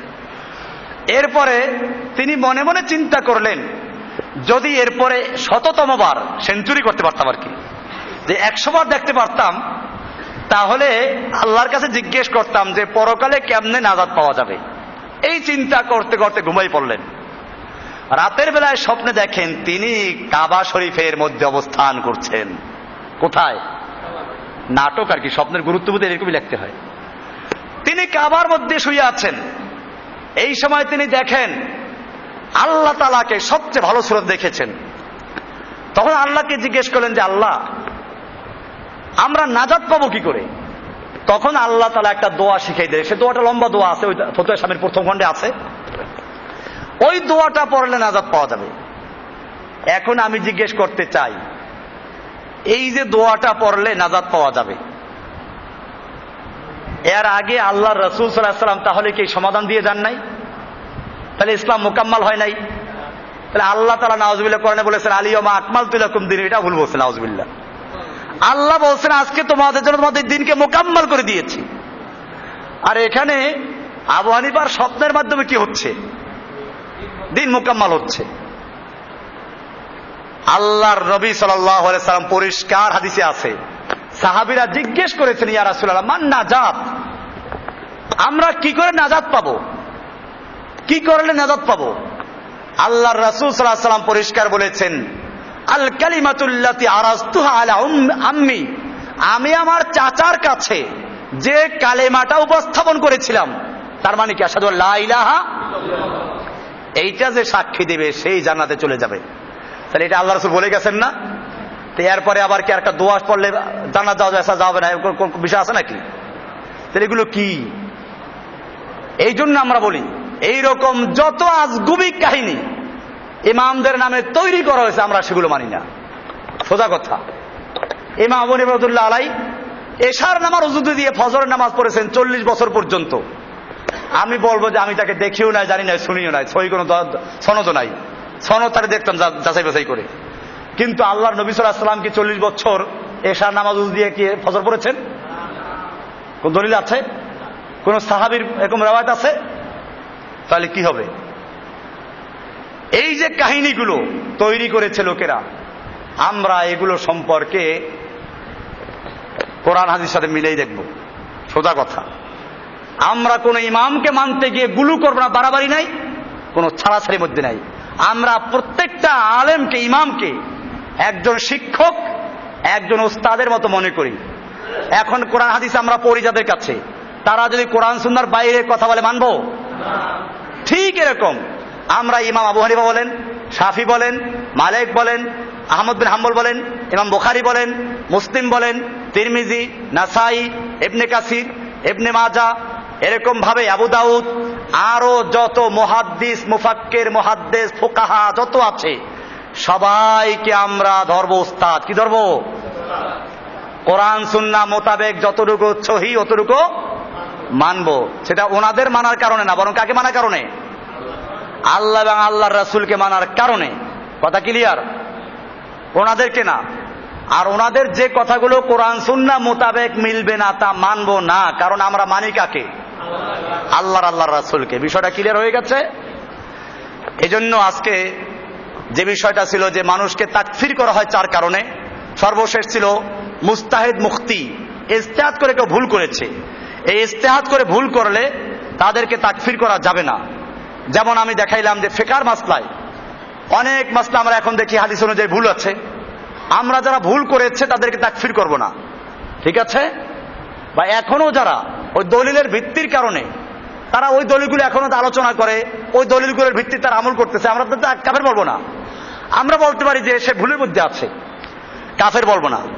ফিকহের মাসলা নিয়ে এই তাকফির করা, আমি আপনাদেরকে বলতে চাই আজকে সারা দুনিয়াতে আফগানিস্তানে, পাকিস্তানে যারা জিহাদ করছে, আমার কাছে রিপোর্ট আছে, আপনারা বাস্তবেও দেখেন না মিডিয়ার মাধ্যমে, যারা জেহাদ করছে বেশিরভাগ হানাফি মাযহাবের লোক। আসলে কিসের লোক? আফগানিস্তানের লোক কিসের লোক? হানাফি মাযহাবের লোক। পাকিস্তানের লোক কিসের লোক? পাকিস্তানের কাবাইলি এলাকা, সরহাদ এলাকা, সুবাই এলাকা, এইসব এলাকার লোকেরা জেহাদের মতো একটা গুরুত্বপূর্ণ ফরজ কাজ করছে। তারা কোন মাযহাবের লোক? কাজে হানাফি মাযহাব সব পাইকারি কাফের বলে দিল না, আমরা এটা করব না। আমরা মাযহাবী বিষয়গুলোকে কাছে যাব, মাযহাবীদের সঙ্গে আমরা কাছে মিলব। কারণ ফিকহের ইখতিলাফটা আকীদার উপর ভিত্তি করে নয়, বরং কিসের উপরে? ইজতিহাদের উপরে ভিত্তি করে। ইজতিহাদ, একটা হাদিসকে গবেষণা করতে গিয়ে, মাসলা বের করতে গিয়ে, হাদিসটা সহিহ কোনটা এটা যাচাই বাছাই করতে গিয়ে ইজতিহাদ করে বের করেছেন। কাজে ইজতিহাদি মাসলার মধ্যে কোনো ভুল হলে সেই জন্য আমরা তাদের কি বলবো না? কাফের বলা যাবে না। এটা আমাদের খেয়াল রাখতে হবে। এরপরে আমরা এই জন্য আলোচনা করছি, কোনো মুসলিমকে আমরা কাফের বলবো না, আবার কোনো কাফেরকে আমরা কি করবো না? মুসলিম বলবো না। সে আলোচনা আজকে ছিল। আলোচনার মধ্যে অনেক গুরুত্বপূর্ণ বিষয় আসছে, যেটা আমাদের জন্য খুবই জরুরি। প্রত্যেকটা দায়ী যারা নিজেরা সহি মানতে চায় এবং সহি পথে চলতে চায়, মানুষকে দাওয়াত দিতে চায়, তাদের জন্য মান্য করা জরুরি। ইতিমধ্যেই আমাদের মধ্যেই ঢুকে গেছে অনেক লোক যারা পরিষ্কার খাওয়ারিজ। ওই যে বাড্ডার থেকে একটা লোক আসছে, ইকবাল, তারপরে নাফিস, এরা আমাকে পর্যন্ত কাফের ফতোয়া দেয়।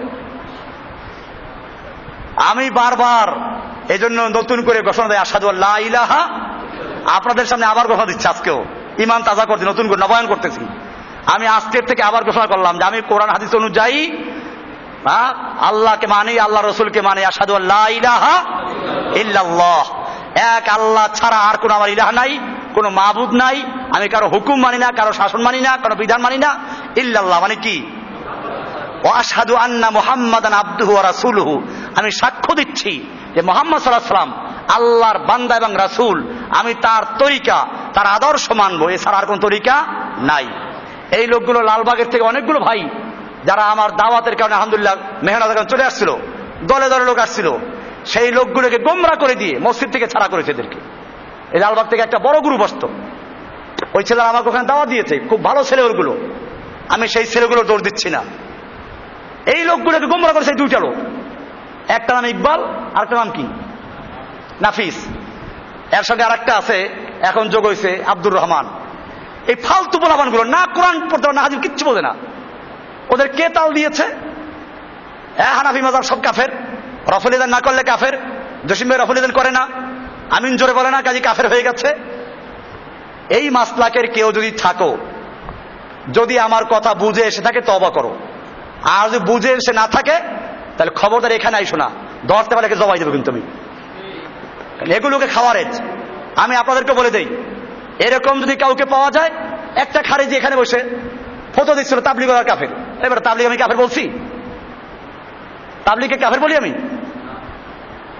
আমরা কাফের বলতে কত সাবধানতা অবলম্বন করি। সে এখানে বসে লম্বা একটা ছেলে, ওই যে বাড্ডা কি উত্তর থেকে আসতো, নাম জানি কি, আসাদ, আর সি তাবলিগ থেকে, সে 2 জমা পড়ছে, খুব মুয়াহিদ হয়ে গেছে।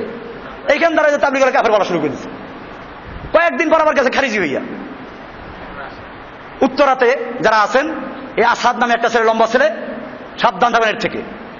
এরকম কয়েকটা খারিজি ধরা পড়ে গেছে, আমাদের মধ্যে গোয়েন্দা ঢুকিয়ে দেওয়া হয়েছে ওদেরকে। এই লোকগুলো যারা আজকে একটা বড় উদ্দেশ্য নিয়ে বাংলাদেশে কাজ করছি, আমরা চাচ্ছি বাংলাদেশে একটা তাওহীদের বিপ্লব ঘটাতে, এবং সেজন্য কাজ চলছে। মুসলিমদেরকে ঐক্যবদ্ধ করতে, দলমাল বাদ দিয়ে আমরা চাচ্ছি আল্লাহ রসুলের তরিকায় এদেশে দিন কায়েম করতে। এই কাজটা যারা করছি, এদেরকে বিতর্কিত করার জন্য, এদেরকে ধ্বংস করার জন্য, এদের মধ্যে বিচ্ছিন্নতা সৃষ্টি করার জন্য কিছু শয়তান কাজ করছে। সেই শয়তানগুলোর নাম এরকম। এটা প্রকাশ করে দিলাম এই জন্য, কারণ আল্লাহ তাআলা আবুল আহাবদেরকে প্রকাশ করে দেন নাই। আবার বলবো না যে এই যে আমাকে নাম ধরে বললে যে গীবত হয়ে গেল। আরে বেলা, গীবত করা ফরজ। যদি কারো দ্বারা ইসলামের ক্ষতি হয় তো তাদের নাম উল্লেখ করে দেওয়াটা কি? তাব্বাত ইয়াদা আবুল আহাব, আবুল আহাবের নাম উল্লেখ করা আছে না? তাব্বাত ইয়াদা আবিল আহাব। কেন আল্লাহ আবুল আহাবের নাম উল্লেখ করেছে কি জন্য? এটা আবুল আহাবের জীবদ্দশায়। এটা কি আল্লাহ তাআলা নাউযুবিল্লাহ গীবত করেন নাই? আল্লাহ তাআলা শয়তানের বিরুদ্ধে আলোচনা করেন নাই? ইবলিসের বিরুদ্ধে আলোচনা করেন নাই? নমরুদের বিরুদ্ধে, হামানের বিরুদ্ধে, ফেরাউনের বিরুদ্ধে আলোচনা করেন নাই? তাহলে বোঝা গেল ইসলামের ক্ষতি করে যারা ভিতর থেকে, এই লোকগুলোর ভণ্ডামি, তাদের মুখোশ উন্মোচন করে দেওয়া প্রত্যেকটা মুওয়াহিদ ইমামের দায়িত্ব। আমরা সে দায়িত্বই পালন করছি। আপনাদেরকে পরিষ্কার জানিয়ে দিলাম, আপনারা আমার এই দাওয়াত সব জায়গায় ছড়াই দেবেন। এই খাওয়ারেজ গুলোকে যেখানে পাও সেখানে থেকে শায়েস্তা করা জরুরি। আমরা ইসলামের দাওয়াত দিতে গিয়ে না বাড়াবাড়ির মধ্যে যাব, না সারাসারির মধ্যে যাব। ফিকহি মাসলা নিয়ে আমরা কোনো সময় কাউকে তাকফির করতে যাব না। রফল ইয়াদান না করলে কাফের, আমিন জোরে না বললে কাফের। এই সালাফিদের মধ্যেও কিছু লোক আছে, আমি পরিষ্কার বলে দিই আজকে, এই বাংলাদেশে অনেক তাওহীদের দাওয়াত দেয়, বা সৌদি আরবে আছে, সৌদি আরব থেকে পড়াশোনা করে যারা এসেছে মদিনার থেকে, এরকম বড় বড় ইউনিভার্সিটি লেকচারার আছে, টেলিভিশন ভাষণ দেয়, এরা তাওহীদের দাওয়াত দেয়। সেই তাওহীদ কোন পর্যন্ত জানেন? ওদের তাওহীদ মানে হলো কবর পূজা শিরিক, মাজার পূজা শিরিক, পীর পূজা শিরিক, এই পর্যন্ত শিরিক শেষ। যখন বলবেন যে যারা শাসকরা, মুসলিম দেশের শাসকরা যারা আল্লাহর আইন বাতিল করে, নিজেরা সার্বভৌম ক্ষমতা দাবি করে, আল্লাহর আইন পরিবর্তন করে, তারা কি কেন না দেশের আইন মানে ফরজ, দেশের আইন মানে বড় কি ফরজ। ওই বেটা দেশের আইন মানে ফরজ পাইছে কই? যারা আল্লাহর আইন বদলাইলো, আল্লাহর আইন বাতিল করলো, যে মুসলিম দেশের শাসকরা, তারা কি মুসলমান না কাফের? এরা উপহাস করে, এরা মুসলিমদেরকে হত্যা করে, যারা ইসলাম কায়েম করতে চায় তাদেরকে জেলে ঢুকিয়ে দেয়, এরা কাফেরদের হাতে মুসলমানদেরকে তুলে দেয়। এরপরেও এরা কি? এরা কাফেরদেরকে এনে নিজের দেশে বসায়। সৌদি আরবের সরকার কি করছে? জেদ্দায়, দাম্মামে, রিয়াদে, সব জায়গায় আমেরিকাকে বসাই দিয়েছে পাহারাদারি করার জন্য। তো যাদের সবচেয়ে ঘনিষ্ঠ বন্ধু কারা? কাফেররা, আমেরিকা, ইহুদি, খ্রিস্টানরা। এরকম এই দেশগুলোতে আছে, যতগুলো মুসলিম দেশ আছে সবগুলো শাসক কারা এখন? শাসকের আইন মানা ফরজ। কোন শাসক? বেটা যে শাসক কোরআন আর হাদিস দিয়ে দেশ চালায়, ওই শাসকের আইন মানা কি? ওই শাসকদের সম্পর্কে বলা হয়েছে তারা যখন পিঠে কোড়া মারে তারপরও তার বিরোধিতা করো না।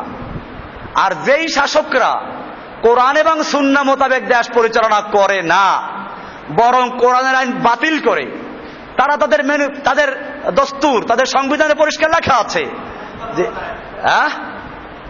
তাহলে এই যে যারা আল্লাহর আইনকে বাতিল করে দিল, আল্লাহর আইনকে মিটাইয়ে দিল, এবং তাদের সংবিধানের সাথে সাংঘর্ষিক যেটা ওইখানে আল্লাহটা বাতিল, সংবিধান ঠিক।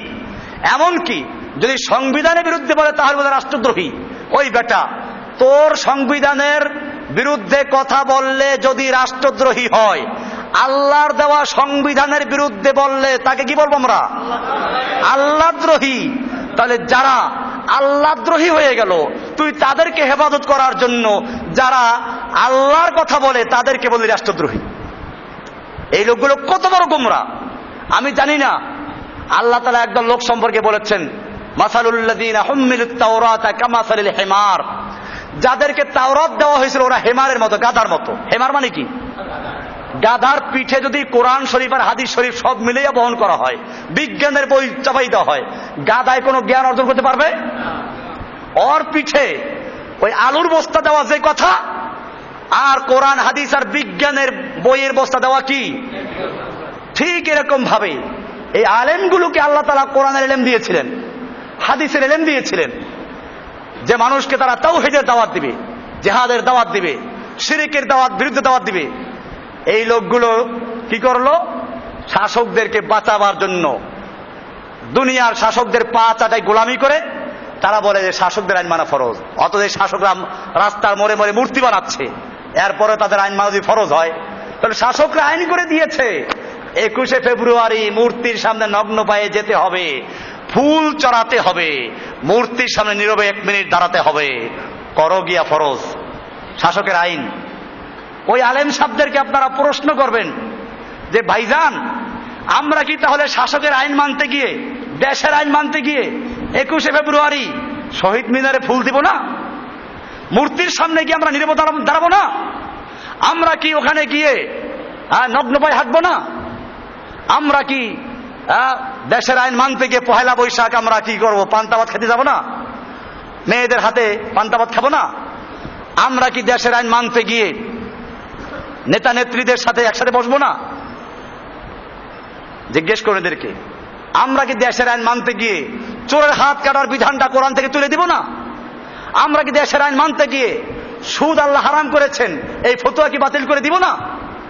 আমরা কি দেশের আইন মানতে গিয়ে পতিতালয়ের যদি লাইসেন্স দেওয়া হয় তাহলে সেখানে জেনা ব্যভিচার হারাম হবে না এই ফতোয়া কি দিব না? দেশের আইন মানা ফরজ, শাসকদের মান্য করতে হবে।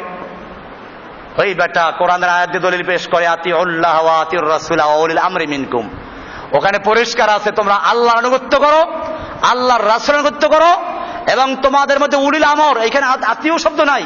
তার মানে কোরআন হাদিসের আনুগত্যের মাধ্যমে, যারা আল্লাহ আল্লাহ রাসূলের আনুগত্যের মাধ্যমে তোমাদেরকে দেশ চালায় সেই উলুল আমরের আনুগত্য করো।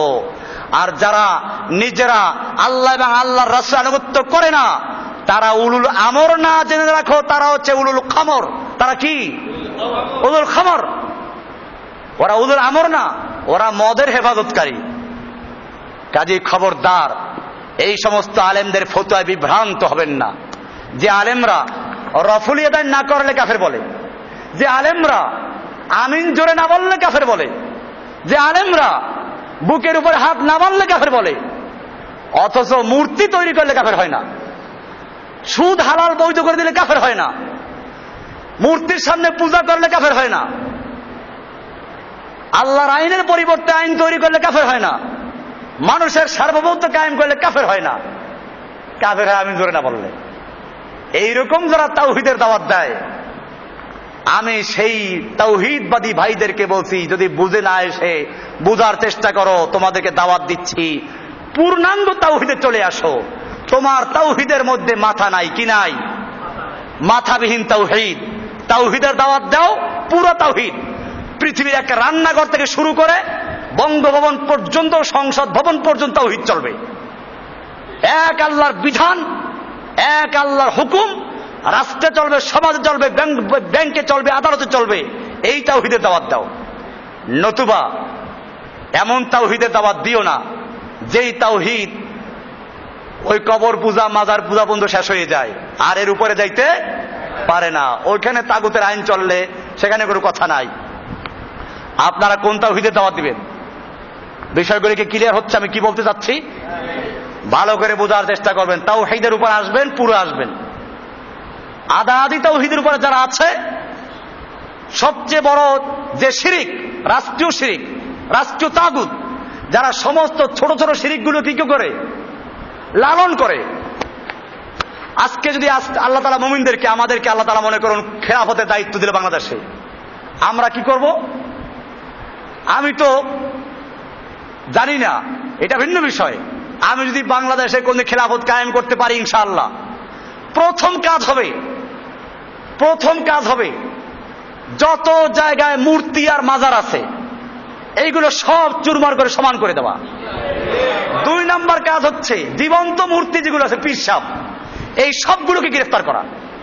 যেটা তওবা করবে তাকে বন্দী করে তওবা দেখো ভালো করে ঠিক আছে কিনা, আর যেটা তওবা করবে তাকে জবাই করে দেওয়া। কারণ এই যে ফেরকা এবং দল, প্রত্যেক দলের লিডার যেগুলো আছে, পীর যেগুলো আছে, এগুলোকে জবাই না করা পর্যন্ত মুসলিমদেরকে ঐক্যবদ্ধ করা যাবে না। তাহলে সমস্ত তাগুতকে, সমস্ত শিরিককে লালন করে কে? রাষ্ট্রীয় শিরিক, রাষ্ট্রীয় তাগুত। এই রাষ্ট্রীয় তাগুতের ওনার কাছে শিরিক না, মুশরিক না, রাষ্ট্রীয় শিরিক শিরিক না, ওনাদের কাছে শিরিক হলো গরিবের শিরিক।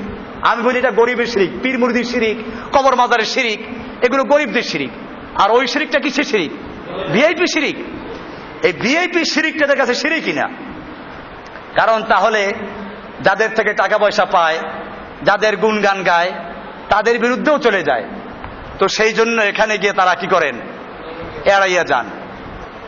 এই জন্য মনে রাখতে হবে, একজন মুমিন মানে তাকে পূর্ণভাবে ঘোষণা করতে হবে, আমি আল্লাহর দিন মানি, এছাড়া কাউকে মানি না। আল্লাহর হুকুম মানি, এছাড়া কারো হুকুম মানবো না। আশহাদু আল্লা ইলাহা ওয়া আশহাদু আন্না মুহাম্মাদান আবদুহু ওয়া রাসূলুহু। আল্লাহ সুবহানাহু ওয়া তাআলা আমাদের সকলকে বিষয়গুলোকে বুঝার এবং আমল করার তৌফিক দান করুন, আমিন। আগামী সপ্তাহে ইনশাআল্লাহ একটা গুরুত্বপূর্ণ আলোচনা হবে, সেটা হচ্ছে মাল্লাম ইউকাফফিরুল কাফিরা আও শাক্কা ফি কুফরি ফাকাদ কাফারা। যে কাফেরকে কাফের বলে আখ্যায়িত করে না অথবা কাফেরকে কাফের বলতে গিয়ে সন্দেহ পোষণ করে, সে নিজেও কাফের হয়ে গেল। এই আলোচনা আগামী শুরু হবে ইনশাআল্লাহ। এই জন্য আপনারা প্রস্তুতি নিয়ে আসবেন, কিছু খাওয়া দাওয়া করে আসবেন। আল্লাহ সুবহানাহু ওয়া তাআলা আমাদের সকলকে বিষয়গুলোকে বুঝার এবং আমল করার তৌফিক দান করুন, আমিন। ওয়া সাল্লাল্লাহু তাআলা আলা নবিয়িনা মুহাম্মদ ওয়া আলা আলিহি ওয়া সাহবিহি আজমাইন। সুবহানাল্লাহি ওয়া বিহামদিহি সুবহানাকাল্লাহুম্মা ওয়া বিহামদিকা আশহাদু আল্লা ইলাহা ইল্লা আনতা আস্তাগফিরুকা ওয়া আতুবু ইলাইক। আসসালামু আলাইকুম ওয়া রাহমাতুল্লাহি ওয়া বারাকাতুহু।